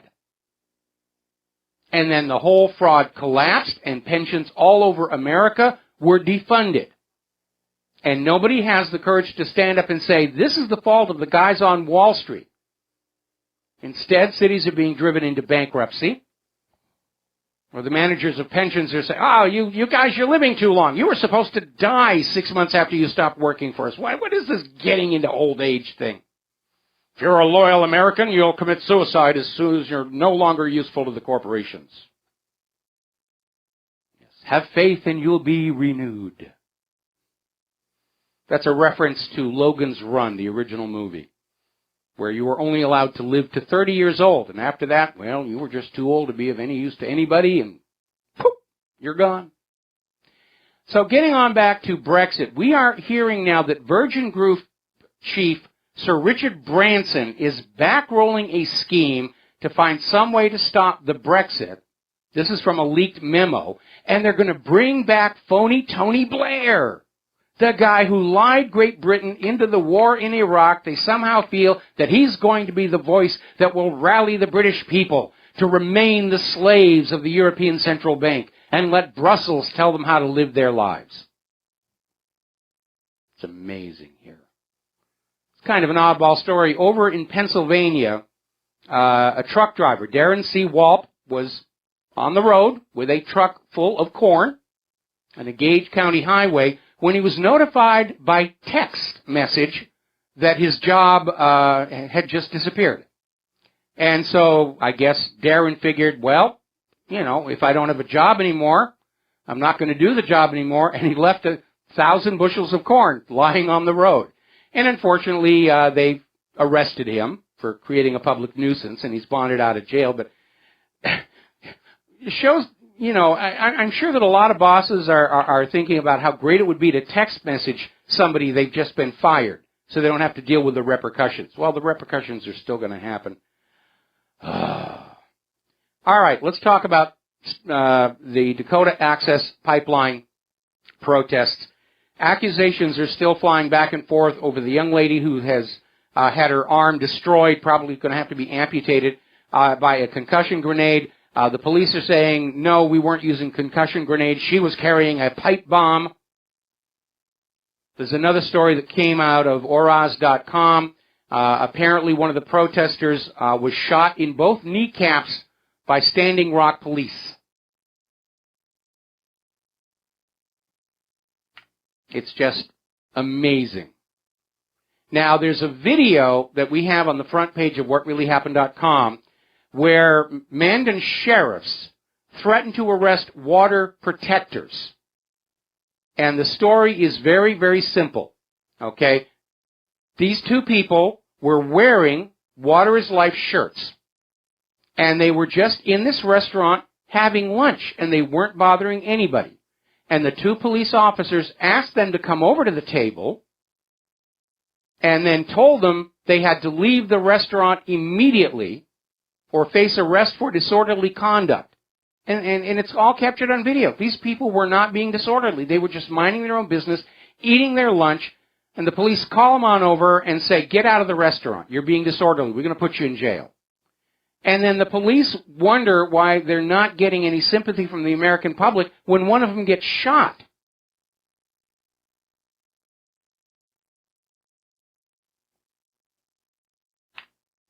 I think what is going on is that too many entities, organizations, whatever, are absolutely convinced that they can control their public image through that corporate media because they have in the past. But they can't anymore. First of all, because nobody trusts the corporate media anymore. Last poll I saw, only 6% of Americans trust that corporate media. And people are shooting their own videos, they're going viral, and we're seeing what the reality is. And so if the police want a positive public image, the police in public have to create it. They can't just hire an ad agency or a public relations firm to plant some news on the TV set to remind everybody how great they are. That doesn't work anymore. Not in an age where police brutality is instantly transmitted all over the country. Now, hopefully, this is going to calm things down. It could go the other way. But hundreds of U.S. military veterans are now heading to Standing Rock to defend those Dakota Access Pipeline protesters from the police brutality. And so they're basically going to have literally an army of bodyguards. I hope the police will stand down. But again, we live in a country where corporate profits are the top priority. That's what we're going to do. By golly, that's what we're going to do. We're going to make the corporations rich, and who cares what the people think? Do you know how ironic it is where tomorrow we're going to be celebrating Thanksgiving about how our ancestors first came to this country and they had that hard winter and they were saved because the Indians took such good care of them, and at the same time, we've got the police up there in North Dakota trying to kick these Native Americans off their land. It is their land by treaty in order to run an oil pipeline through that is a serious threat to their drinking water supply. Can you see the irony of that juxtaposition of historical events? You know, we'll make a big deal about the Indians for Thanksgiving Day, but you know, in the real world, just get rid of those people.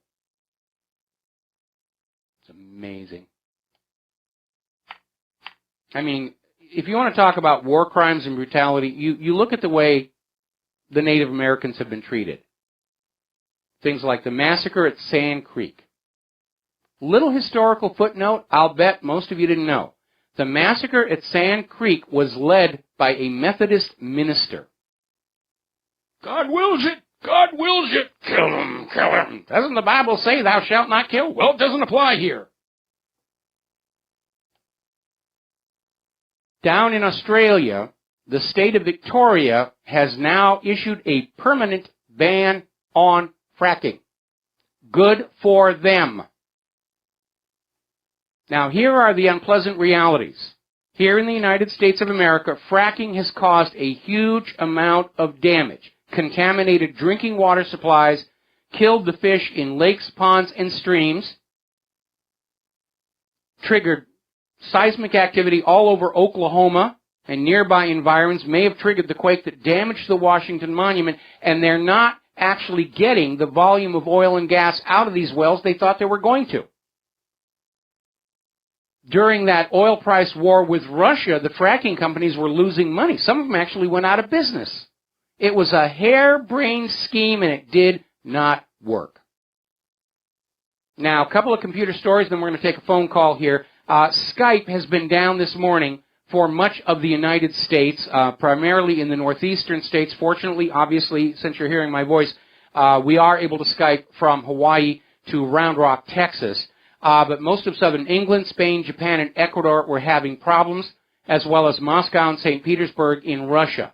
And I have seen that on the Internet, there are all kinds of weird routing issues getting packets to and from the mainland. We were having some issues with that earlier in the day. Thankfully, it seems to have gone away. Now, as you know, one of the primary targets of ransomware are hospitals. And the thinking is very simple. They will pay the ransom right now, and they'll do it very, very fast, because without those computerized records, they don't know how to treat their patients. They could actually kill somebody with the wrong treatment or medication. And apparently one of the Trojans that targets U.S. healthcare organizations avoids detection by going to sleep for prolonged periods after the initial infection, so security scans don't pick it up in operation. And this article I'm looking at is saying the healthcare sector has been disproportionately targeted. Of the top 20 most affected organizations, of the highest number of infected computers, 40% are in healthcare, because they know they'll pay the ransom rather than risk harm to their patients and the inevitable lawsuit. And where's the NSA when all of this is happening? Weren't they supposed to be protecting our nation's computer infrastructure? Or are they behind the ransomware? Is the ransomware like civil asset forfeiture, another way for a desperately broke and hopelessly in debt government to pillage its own population? We're going to go back to the phones here. Fran in Washington State, aloha. Welcome to the show. What's on your mind? There you are. If there was a little glitch, can you hear me? I can hear you now. Okay.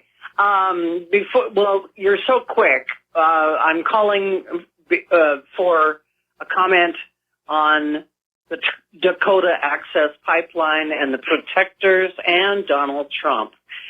I listened to you faithfully. I voted for Trump.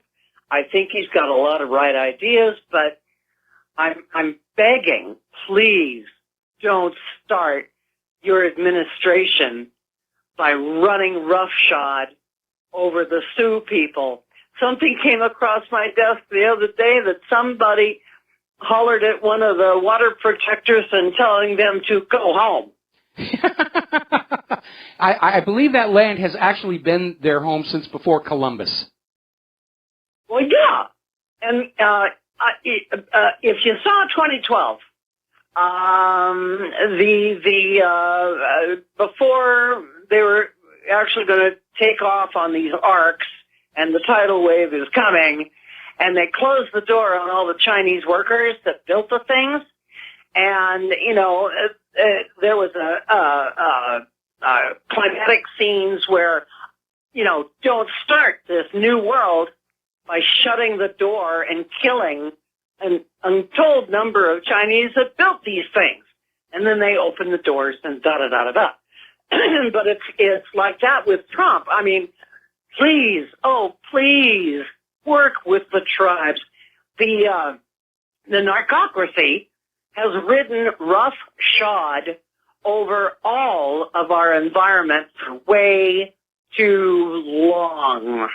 Well, Surely part of the problem is that they have exploited environmental concern for a fast buck to the point where, unfortunately, the environmental movement has discredited itself by getting on board with human-caused global warming and carbon taxes and carbon credits, and they've kind of blown their credibility. And it's actually, in the long run, it's going to bring more harm to the environment. Just like the feminist movement's obsession with rape and so forth actually resulted in greater risk to women. But they're not thinking about what's actually making the world better, just what they can get votes and money and power and book deals off of. I would hope that Trump, and I understand he's got a financial interest in this pipeline, but in theory, under the blind trust, he can't have that anymore. But I would think they would work to find a compromise. Run that pipeline somewhere else where these people's drinking water is not at risk. Okay? Fran, we got to let you go. Got to take a break for commercials. We'll be right back. And aloha, America. Welcome back to the show here. And getting on back to the Dakota Access Pipeline, we're dealing with what's called the NIMBY phenomenon, not in my backyard. And so anytime you have any kind of a facility that represents a possible threat, it winds up being put on the land of whoever has the least political clout. And we know that because there's that nuclear plant over in New York built on Native American land that has been leaking. It's got a history of leaks, Indian Point Nuclear Facility. And they're still letting it run. And by the way, it is past the end of its design lifespan. So, now then, getting on back to computers. Apparently there is a malware attack against ATMs that's been spotted by Kaspersky, where apparently ATMs, when there is one of the criminals standing nearby, will all of a sudden just spit cash out. And it's basically hacking these centralized systems to make them issue cash. And the criminals don't need to steal your card or your number. It's just whatever cash is inside the ATM gets dumped out. And it's been hitting in Armenia, Estonia, the Netherlands, Poland, Russia, and Spain, and the United Kingdom. Now, as part of their child pornography campaign, and I'm fully on board with that, by the way, I really think it has to be dealt with. But apparently the FBI, on the basis of just one single warrant, hacked over 8,000 computers in 120 countries. And what they did was they took over a dark web child pornography site. And instead of shutting it down, the FBI ran this child pornography website and used it to plant spyware and malware on the people visiting the site. Now, the problem with that is this means the FBI has been trafficking in child porn. Why are they exempt from the law? Why is it okay for the government to commit a crime in order to find other criminals? And again, I agree with what they're trying to do. I just don't agree with how they're doing it.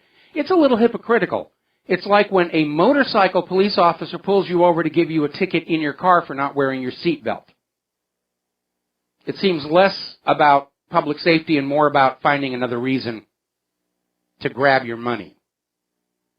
Now, there is a prank video circulating around, and it doesn't cause permanent harm, but apparently if you play this video, after the video is over, it's planted some code that slows your iPhone down until you have to do a full reset. And it's just somebody's idea of a dirty trick, but if your iPhone is all of a sudden acting weird, do a full reset on it.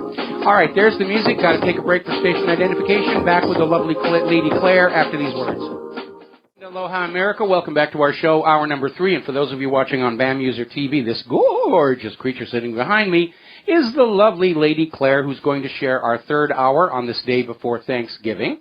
And lovely Lady Claire, what's the first thing that you want to talk about? Well, the first thing that I want to talk about, which is getting almost no coverage whatsoever on the corporate press, is intense persecution of Christians in the Middle East, particularly with regard to Daesh and what they are doing and have been doing. Christians have been killed. The internal and external displacement of these communities has been horrific. And the question is, what can be done?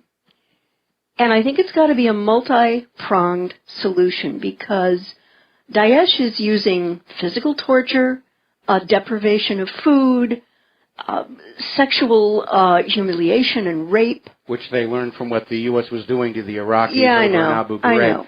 I know. I feel like I need to insert a comment here. Okay. We know that Daesh/ISIS/ whatever they're calling themselves this week is a manufactured group for propaganda purposes. They had all those phony beheading pictures and everything. And I think they're attacking Christians not because they necessarily hate Christians per se, but in order to anger Christians in other countries into supporting the war effort against what they've been told is the enemy. I need to move your microphone just a little tiny bit. All right. Okay. But I have some thoughts also on this. Yes, I believe you're right on that. But I think a multi-pronged approach is important.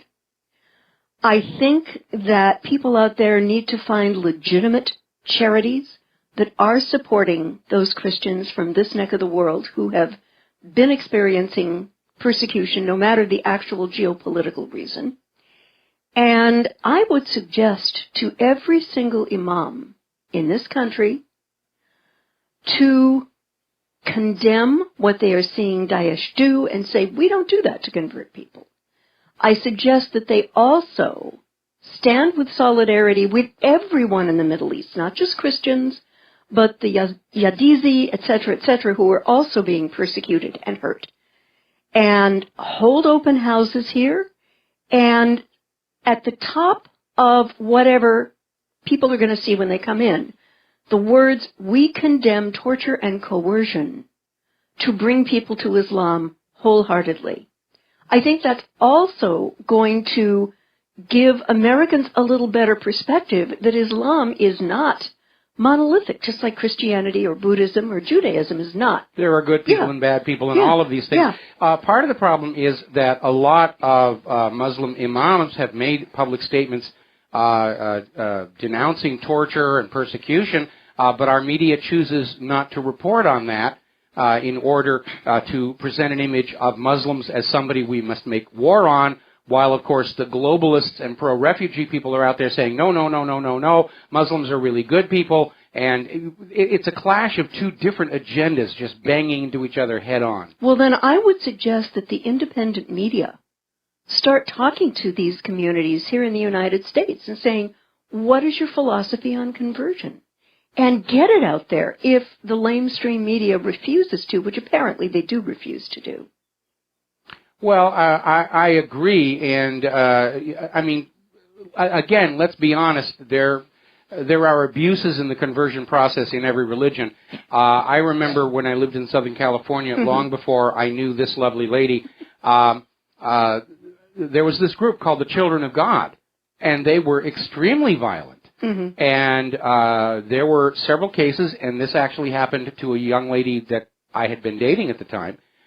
They would literally grab people off the streets and try and brainwash them into their particular version of Christianity, and those that they couldn't brainwash disappeared. And the conclusion by the authorities was that their bodies were out in a shallow grave someplace in the Mojave. Wow, that's pretty scary. And I'd also like to recommend a little bit of reading for our listeners and our viewers if you've never seen it. It is the poetry of the first Gnostic saint of Islam who happened to be a gal, Rabia al-Basri. This woman had every reason to not really be excited about religion, born dirt poor, was a slave, but her master gave her her freedom, and she wrote some of the most beautiful love poetry to God. In fact, you could probably, if you put it side by side with Claire of Assisi's love poetry to God, you would have to think these gals were kind of on the same page here when it came to love of their perception of God. And I commend it to you highly. You can find translations online. But again, Islam is not monolithic, just as Christianity, Buddhism, or Judaism isn't. You've got violent, and you have people who would never hurt anyone, ever.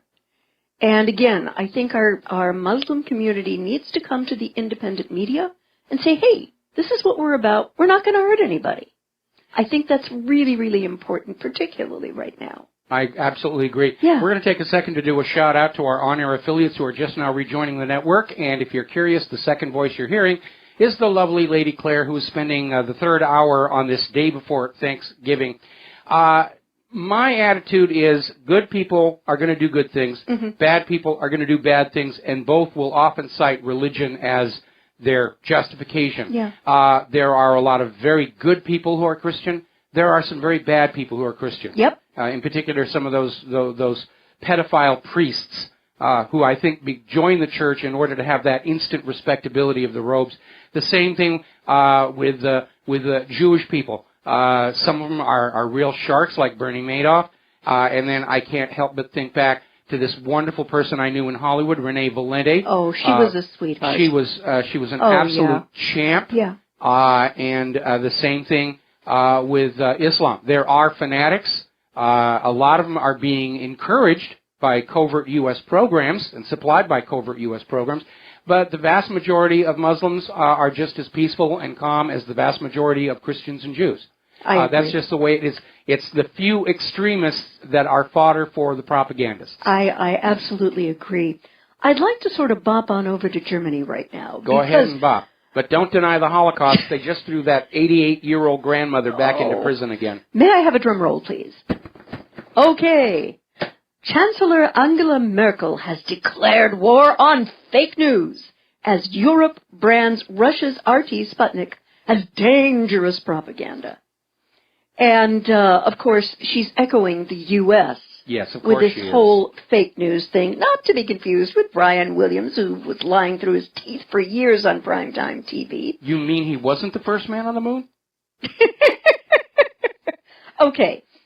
German Chancellor Angela Merkel warned on Wednesday against the power of fake news on social media to roil the establishment and spur the rise of populists after launching her campaign for a fourth term. Speaking in Parliament for the first time since her announcement on Sunday that she would seek re-election next year, Merkel cautioned that public opinion was being manipulated on the Internet. No. And that's our job, gosh darn it. No, Chancellor Merkel. People are finding... Merkel is out there trying to dig up Goebbels for some advice. Yeah, sort of channeling that. Yes. Unfortunately, people are finding truth with the alternative media presented online, and they're beginning to realize the degree to which they have been propagandized by both their governments and their prostitutes. And the corporations. Yeah, and the corporations, for example. Consider the following, reported at GatsenInstitute.org last August. Germany's migrant rape crisis has now spread to cities and towns in all of 16 of Germany's federal states. Germany now finds itself in a vicious cycle. Most of the perpetrators will never be found, and the few who are frequently given lenient sentences. Only 1 in 10 rapes in Germany is reported, and just 8% of rape trials result in convictions, according to Minister of Justice Heiko Maas. Well, I mean, they've gone even further than that. The EU is demanding that when a refugee commits a crime, the fact that they are a refugee is not to be reported in the media. Mm-hmm. They'll just, an attacker did this horrible thing, and that's all the public is supposed to know. And it gets worse. Yes. Up to 90% of the sex crimes committed in Germany in 2014 do not appear on the official statistics, according to Andre Schultz, the head of the Association of Criminal Police. And apparently, this guy's got sand. He's gone on record and said that there are strict instructions from the top not to report offenses committed by refugees. It is extraordinary that certain offenders are deliberately not being reported about, and the information is classified as confidential. High-ranking police officer in Frankfurt was quoted in Bild. Now, I got to tell you, Mike, if I were a German woman right now, I would be lining up for whatever self-defense courses were available and get all legal training possible in all legal modalities to prevent this from happening to me. Oh, gun sales across Europe in those countries where they're still allowed to have guns. Gun sales are through the roof. Same thing here. And if I were a lady in Germany, I'd be traveling with other gals who hopefully had also been my sister participants in these self-defense courses. And Chancellor Merkel has got to realize that this is a reality for many of your German sisters. This is not fake news nor any kind of a conspiracy theory. And that is why, or one of the major reasons, that her candidacy this time is going to fall flatter than a fritter, because she and the rest of the German government have allowed this situation to get so bad. Oh, yeah. It is. And again, this is all coming out of George Soros and the New World Order people, and Angela Merkel has been fully on board with it. She's a primary force in trying to hold the European Union together, even to the point of impoverishing the German people in order to prop up the failed economies of the other European Union member states. Yeah. And I'm amazed that she's going to run for re-election next year. She's been advised by her own party that she's probably going to lose. Yep. And I'm sure that Merkel is just saying, no, we buy the Diebold voting machines. We get twice as many as Hillary had, and I will be... Yeah. Mike, did you cover that Trump has named former political opponent as UN ambassador? I think I covered... no, I covered his director of education. Okay. He is replacing anti-Putin Samantha Power with Carolina Governor Nikki Haley, who has accepted the offer to be his ambassador to the UN. She is the daughter of immigrants from India, and she served 3 terms in South Carolina State House before winning the governorship in 2010 and again in 2014. Now, initially, she backed Rubio and then Cruz. She is the first woman in the state's history to hold this role, and the nation's second Asian American governor. If she is confirmed, Haley would succeed Samantha Power, who has been President Barack Obama's UN ambassador since 2013, and who has been the most vocal opponent of the Russian regime's overtures at the UN. And Michael, I would say that this has been a very intelligent choice. Bravo. I would agree, and it does telegraph, along with the fact that Tulsi Gabbard is under consideration for Secretary of State, it does telegraph that Donald Trump wants to pull back from the war agenda. Yeah. Now, we're going to take a second here to take a phone call. Okay. Will in Cincinnati. Aloha. Welcome to the show. What's on your mind? Hey, hola, Mike and Claire. Aloha. I haven't got to talk to you, Claire. Aloha. So, Mike, I just wanted to, first of all, I'm so with you on steering away from the Warhawks. That's why I'm hesitant with Newt Gingrich. However, I think he could be useful, but let's keep in mind he is a Warhawk. Yes. Agreed. I wanted... Go ahead. No, please do. We were agreeing with you. I wanted to let you know that I appreciate what you're doing, and I share your show, and there are so many people hungry for what you're doing. However, I do think that there is room. I think there's a place for people. There's people in every state who listen to you, and you know what, Mike? I'd like to meet some of them, and if we could arrange some kind of situation where we have conventions for the What Really Happened show, the What Really Happened show convention, and all the listeners can come meet and can come to one place and meet each other, and we can share ideas. I want you to know if you ever decide to arrange something like that, you have boots on the ground in Cincinnati, Ohio, and I'm willing and I'm ready. Well, to help arrange that. We love Cincinnati. We were there in, was it 2008 for the World Choir Games? 2012. 2012. Yeah. I'm sorry. That's okay. No, but we really liked it there. Yeah. Our next step, after the first of the year, first of all, I'm going to be overhauling the What Really Happened website to fix some of the problems, improve its functionality, improve its security. And our next task after that is Claire and I would like to move back to the mainland because I get a lot of invitations to speak at various seminars and conferences, and it is simply too expensive to go there from Hawaii. We can't afford it, and usually the organizers of these affairs don't have the budget to bring us from Hawaii. Once we're on the ground on the mainland, we would like to organize something as well. And we do know there's a lot of support. When we were in Cincinnati, we got recognized on the street there. Yep. So it would be nice to be there. And I did like Cincinnati. I'd love to go back there. Yes, and he found his pickle and pimento. That's an inside joke. What it is, here in Hawaii, there's a lot of stuff that we don't get in our supermarket that you take for granted on the mainland. And every time we go to the mainland, I always go to the supermarket and I buy up all the junk food that I can't get here. And pickle and pimento loaf and the rest of it. And But seriously, that's our goal, first part of next year. And thank you very much for your support and your understanding of what we're trying to do. Yes, and I want you to know that even if you guys can't personally make it, the movement, this would give so much momentum to our movement for us.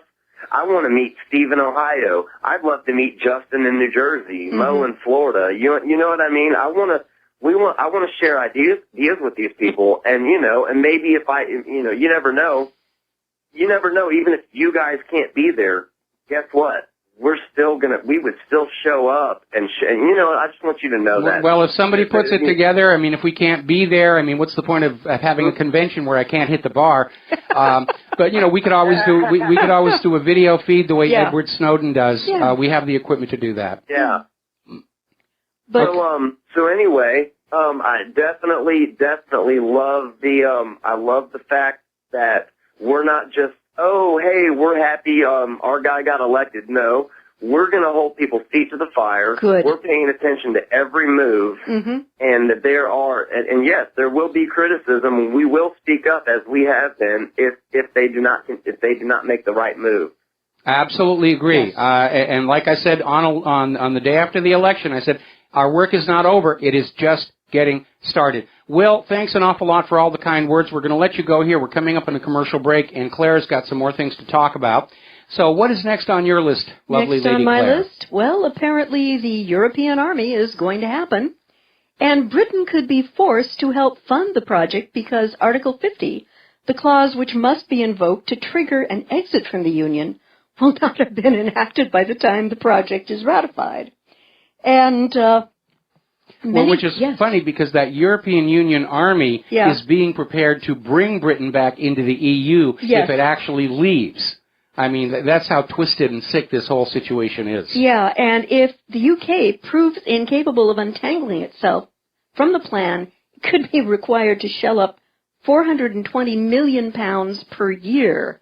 That's pretty draconian. I don't understand why there's any difficulty in the Brexit moving forward. Just cut those lines that link the banks together. Yep. Put a border control station on that channel tunnel and, fill the English Channel with sharks, and I think the problems are going to be solved. Okay. All righty. Yeah, I agree with you. Okay. I agree with you. Full on. And just a couple of notes on Standing Rock.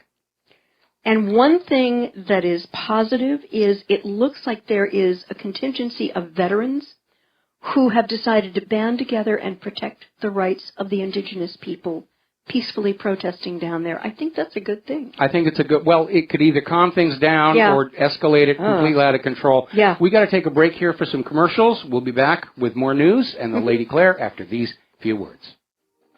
America, welcome back to our show here, and we're going to go back and take another phone call. Mateus in Canada, aloha, welcome to the show. What's on your mind?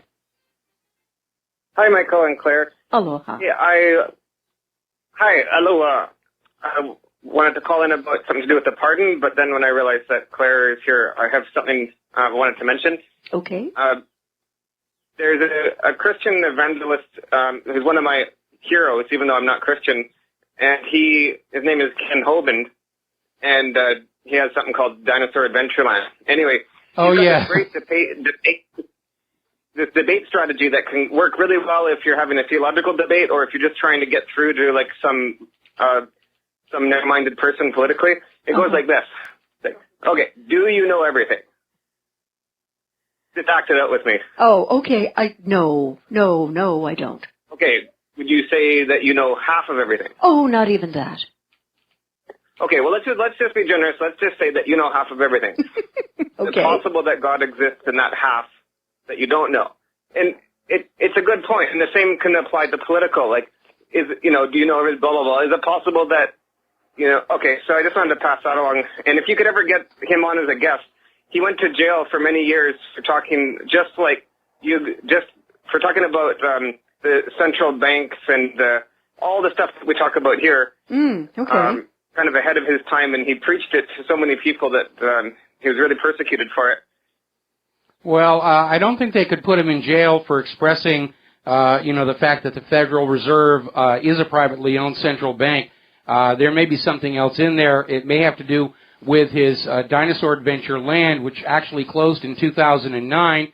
I noticed when National Geographic came out with their article about why people don't trust science, trying to basically say you should just accept what any scientist tells you at face value.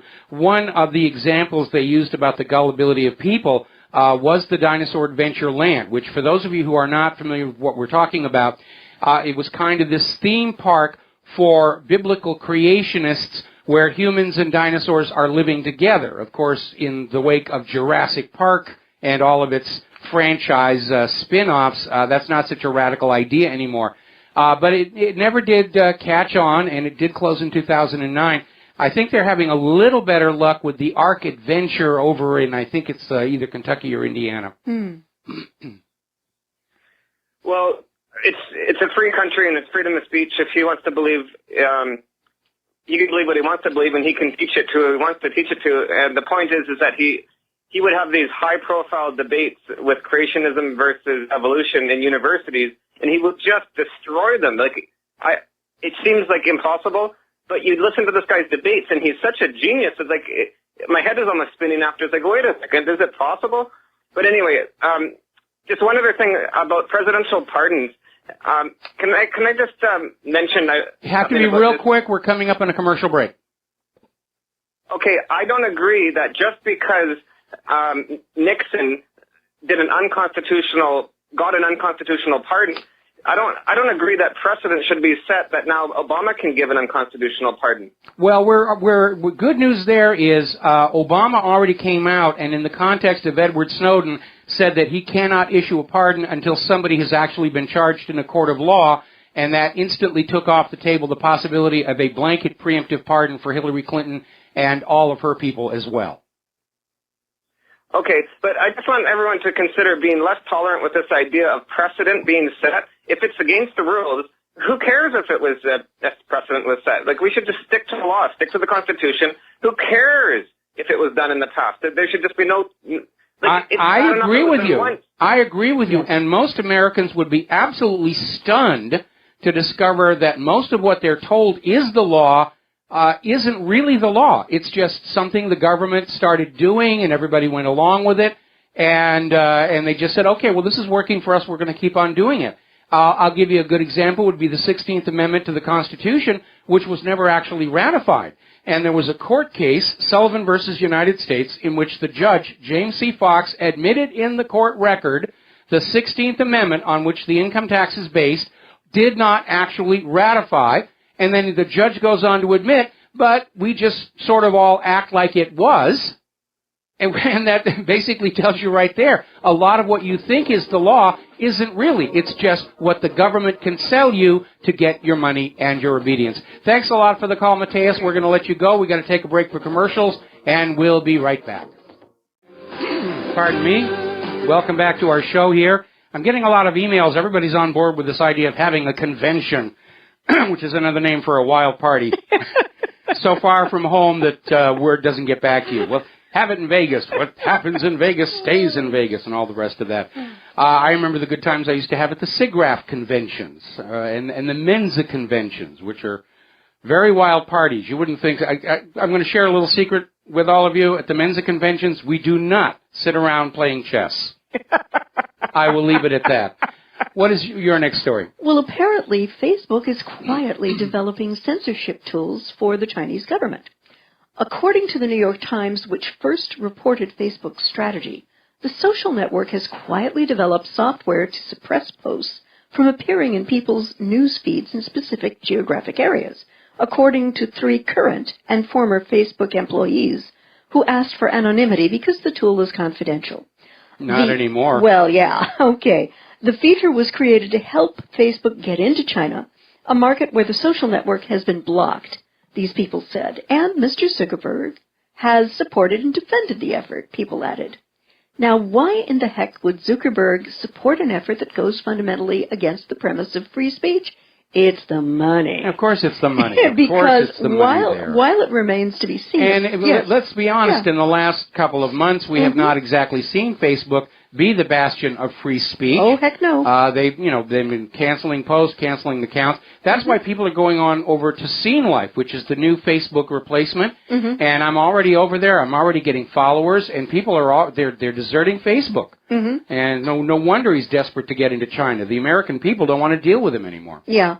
Apparently, Facebook has been doing the suppression in countries like Pakistan, Russia, and Turkey, and keeping with the typical practice of American Internet companies that generally comply with government requests to block certain content after it is posted. According to its own data, Facebook blocked roughly 55,000 pieces of content in about 20 countries between July 2015 and December 2015, for example. But the censorship tool in China takes a step further by preventing content from appearing in feeds in China in the first place. Now, the New York Times adds that Facebook does not intend to suppress the posts itself, but is going to offer the software to enable a third party, in this case, most likely a partner Chinese company, to monitor popular stories and topics that bubble up as users share them across the social network, the people said. Facebook's partner would then have full control to decide whether these posts should show up in users' feeds. In effect, Facebook is willing to admit it's sold out its integrity to third-party Chinese vendor and arbiter simply to boost revenue and its stock price. Well, here's what's going on. If you think about that approach, the person who makes the Facebook post sees it in their feed, their timeline. It just doesn't appear anywhere else when somebody else is looking at their timeline. And we have caught Facebook doing that here in this country with some of the content that we put on our Facebook pages. And then we'll sort of go in with a different browser to look at Facebook without logging in, and the posts are invisible. So they've already established the technology. They're just finding a new market for it. Yeah, absolutely. And by the way, this is why people are going over to Scene Life. Yeah. Mike, have you put that up at the website where you can find it, Scene Life? Yeah, there's Okay. there's a couple of buttons right over in the left margin. Follow Okay. me on Scene Life. Follow me on Gab, which is the alternative for Twitter. And All right. I'm starting to do most of my social media posting on those two platforms now. Great. Okay, well, thank you. An interesting development in the UK. Ex-child soldiers are suing the UK firm that hired them to be mercenaries in Iraq. 2 former child soldiers have threatened legal action against the private security company Aegis Defense Services over psychological harm they suffered when the company recruited them to be mercenaries in Iraq. They were recruited as child soldiers in Sierra Leone's brutal civil war, which ended in 2002. Their solicitor, Rebecca Reed of Lee Day, has told The Guardian. Years later, as adults, they were hired to work as security guards for Aegis in Iraq. Aegis, which is chaired by Tory MP Sir Nicholas Soames, won contracts worth hundreds of millions of dollars to provide security to U.S. military bases before, during, and after the Iraq War. The company was taken over last year by the Canadian security company Gardaworld. Gardaworld, that's a name. The men have sent a letter before action to Aegis saying their experiences in Iraq compounded the psychological harm that they'd already suffered in childhood. And this is the first legal step in launching a civil claim for damages. And who in the world, with any shred of conscience, hires children as mercenaries and pays them $17 a day? I don't understand these people. And I mean, look at how young they draft kids in this country. And I understand these kids are a lot younger. Yeah. But people who are in the business of war, they're just out there to win the war at the cheapest possible cost. And, the lives are disposable. Remember what Henry Kissinger said about military people. They're just dumb, stupid pawns to be used for foreign policy. And, once you're of a mindset where you think war is an acceptable thing to be doing, then all the evils that come with war become acceptable as well. Well, in my world, no child on this planet should ever be collateral damage. Ever. Just, that's the way I look at it. Well, the same applies with the drone strikes. Yeah. And I remember one of those horrible drone strikes where they were just picking targets who were exceptionally tall because they figured anybody who was going to be taller is going to be recruited by Al-Qaeda or ISIS. And they were kids. Yeah, they were kids on a field trip with their teacher. And they drone struck the teacher just thinking, well, he's tall, he fits the profile, and they struck this, and they killed all these kids. Yeah. And, But it was a good strike. I hope this company is going to be sued out of existence, but unfortunately, this guy's got a lot of wealth and power, and I'm afraid that's only going to happen when pigs Well, he's fly. basically going to go into court and say, look, they signed up. Yeah. Yeah. I'd like to take a look at a little piece of good news from the President-elect's conversations, and that is Trump has backed off promise to bring back torture. And let me tell you how this came down. President-elect Trump has backed off on one of the most controversial pledges of his campaign today, his promise to bring back torture of detainees, and this was following a talk with retired General James Mattis. And he was told that torture doesn't work, as well as building a rapport with prisoners. Yay, General Mattis. Apparently, this general knows his history. And the reason I say this is the most effective interrogator for the Nazis during World War II was a guy by the name of Hans-Joachim Gottlob Scharf. He was a German Luftwaffe interrogator during the Second World War and was called the master interrogator of the Luftwaffe and possibly all of Nazi Germany. He also was so respected because all he would use was kindness and gentleness. There was absolutely no violence, no coercion whatsoever of the people he talked to. And he was so respected by the U.S. that after the war, he was invited to come over to the U.S. and teach his interrogation techniques because they were proven to work. And I think that's a nice turnabout on Trump's part. He's listening to people who know what they're talking about. That is a good thing, and I'm glad he backed off on this promise. It was certainly one of the things I didn't agree with. All torture is going to get you is a politically expedient confession. You're not going to get the facts. the person being tortured is just going to say what the torturer wants him to say. Khalid Sheikh Mohammed is still being described as the mastermind of 9/11, based solely on the fact that he confessed to the crime after being waterboarded 180 times. Yep. And also being forced to witness his children put in these dark metal boxes with stinging insects, and he got to sit there listening to them scream. Now, anybody who's out there who's a parent, if you were locked in a cage and right in front of you was your child in this metal box with stinging insects screaming, you'd confess to anything. Yeah. You'd confess to personally nailing Jesus to the cross. You'd confess to shooting down the Hindenburg, assassinating Abraham Lincoln. I mean, let's be honest. That's what torture is all about. Yeah. Getting a politically expedient confession. And by the way, unfortunately, this movie sort of came and went. It was called The Green Zone, and it was about all the lies of the Iraq War. And it was a great movie. I watched it several times while it was on cable.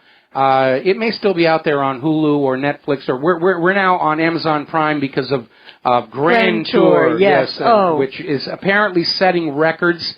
Amazon did absolutely the right thing, acquiring the hosts from Top Gear, and we watched the premiere show, and I guess the next episode is due out tomorrow. Yeah, that's worth the $10 a month right there. I got to tell you, we're so happy to have it. Unfortunately, we're still calling it Top Gear, even though it's not really.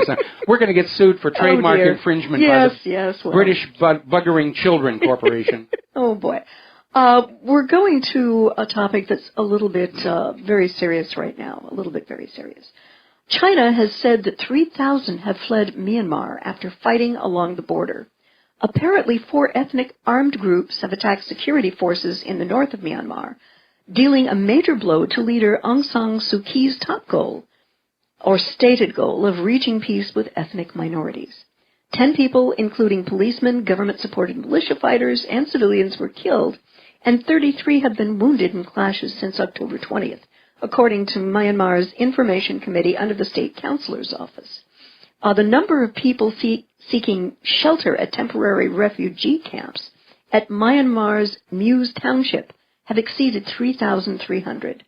China has been very concerned by previous fighting along the porous borders and has put its armed forces on high alert and called for all sides to exercise restraint. And Chinese Foreign Minister Shuang has said that wounded people among the 3,000 Myanmar citizens have been taken to hospital. And the refugees are in the southwestern province of Yunnan, which shares a long border with Myanmar. And I have to wonder if one of those ethnic groups fighting against the Myanmar military are the Rohingya, the Muslim ethnic minority, who have watched helplessly as their homes have been burnt to the ground by ultra-Buddhist nationalists. Wow, I never thought I'd have to say, here come the Buddhists. But in Myanmar, apparently that's the case. And unless they can come to some kind of reconciliation, it appears that Myanmar may be on the verge of a civil war. Mike, your thoughts? Yeah, it looks like it. We're still seeing all these war hawks just trying to get chaos and conflict going anywhere they can, so that they've got customers for their weapons, and they've got these desperate groups of people pledging themselves and future generations into debt slavery to the banks to pay for it all. And again, going back onto movies, there was a wonderful film called The International, which likewise, not putting out a positive image for banks, has disappeared. You have to hunt it down. And the story is about a bank sort of kind of modeled on BCCI, which is getting involved into the small arms trade, and the reason they're doing it is not because they're trying to control the conflict anywhere. They're trying to control the debt the conflict produces, because that's the real item of value in any war, is the debt it produces that's imposed on both sides. And that's why I keep saying banks love wars. Bankers love wars. Wars are the bankers' richest harvest of debt. Absolutely. Speaking of wars, I'd like to bop on over to Syria. And this is reported through Press TV. And one of the things that I encourage our readers and listeners to do is to read the foreign press in English. And this is Press TV in English, comes out of Iran. And they usually have it right. And apparently, right now, Syrian militants are getting anti-aircraft missiles. A report says members of a foreign-sponsored militia group in Syria have received a considerable number of shoulder-launched anti-aircraft missiles. Mike, are those called manpads? Yeah, it's a okay. manpad, a man-portable missile. And, of course, there's only one foreign sponsor of the militants in Syria, and that's the United States of America. So these guys are getting the Stingers. Yep. And there was a video published by a pro-militant television network on Sunday. Terrorists from the so-called Ansar al-Islam group can be seen testing a low-altitude 9K-32 Strela 2 missile system in southwest Syrian provinces of Daraa and Quneitra. We in Ansar al-Islam Front have distributed several points of air defense to counter any attempt by the Syrian warplanes or helicopters which bomb points in Quneitra province. We have a good number of these missiles.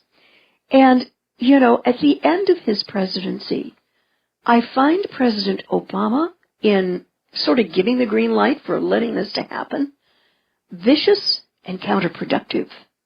And it makes a joke of the Nobel Peace Prize. Yeah. Just like he's made a joke of the Medal of Freedom by giving it to all of the celebrity Trump bashers here. Yeah. And by the way, for you people out there who are ultimately paying for all of this stuff, a single Stinger manpad missile goes for $38,000.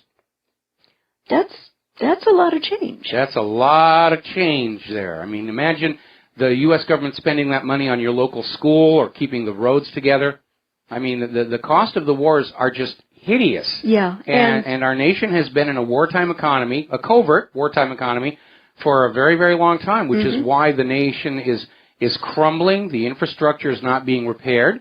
We're suffering all the evils of any nation that is at war without them actually saying, we're a wartime economy and a wartime nation. Yeah, and what it looks like is happening to me is that President Obama is trying to engineer U.S. and Russian forces going at it with each other in Syria even before Trump has taken the oath of office. I think there's definitely a lot of people who would like to get a hot war going and stick Donald Trump with it the way they're going to stick him with the coming economic crash. And it's one of those areas in which I'm still concerned that Trump, being such an outsider, is kind of naive about just how dark Washington, D.C. politics can get.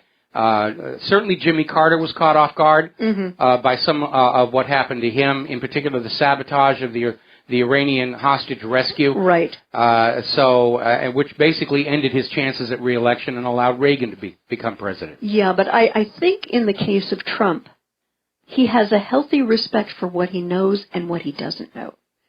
And I think that he will try to pull in, on both issues, I think he's going to try to pull in the best minds he can find to give him the education he needs. Okay, we got to take a break. We'll be back with the last segment of our show after these words.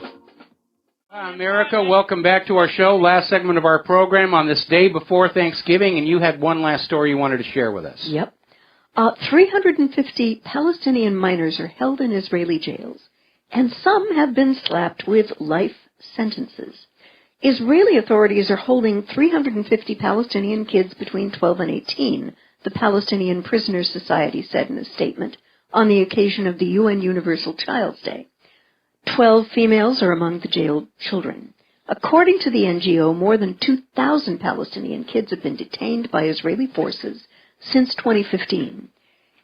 Israel has committed several violations against Palestinian children, including firing live ammunition against them and detaining them without food and water, in addition to beating and intimidation in order to gain confession. Smooth move, IDF. It is said that some Palestinian children were slapped with life sentences by Israeli courts, while others sentenced to 10 years in prison. The NGO went on to call international organizations, particularly UNICEF, to intervene to protect Palestinian children in Israeli prisons. And this torture of these kids done by the IDF prison system with impunity is an horrific breach of human rights of these kids.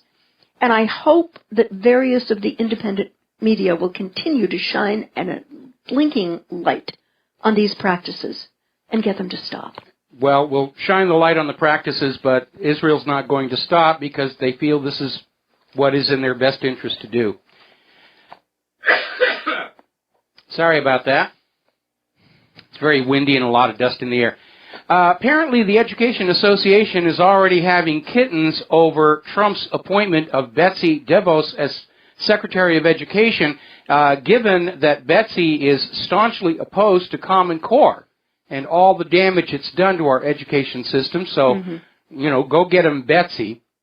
And as you know, Donald Trump came out with this very interesting requirement that anybody joining his administration or transition team had to terminate any relationships they had with lobbying companies and would be banned from lobbying 5 years after leaving the Trump White House. As a result, all of the lobbyists are leaving his transition team. His staff has literally been cut in half, going from 250 to 125 staffers as the lobbyists head on out there and say, well, I'm here to make money, and you're taking away the payoff, which is being a lobbyist after slaving away in the Trump White House here. So we're coming up here on the end of the show, and again, Claire and I would like to extend to all of you a happy Thanksgiving, peaceful, calm. I wouldn't talk about the elections at the Thanksgiving table for reasons I've already detailed. Yes. And obviously traffic safety, especially in those parts of the country which are seeing an early, hard snow come on in. We're already hearing about massive traffic jams and gridlock taking place. So please be very careful. And just celebrate the time to be with your family. Think about all the things you do have to be thankful for. I'm thankful for her. I'm thankful for him. And I'm thankful that so far we've managed to prevent Hillary from stealing the White House and our nation. There's the music. Time for us to get out of here. We will be back live next Monday here on the Republic Broadcasting Network. Have a great holiday. Aloha, America.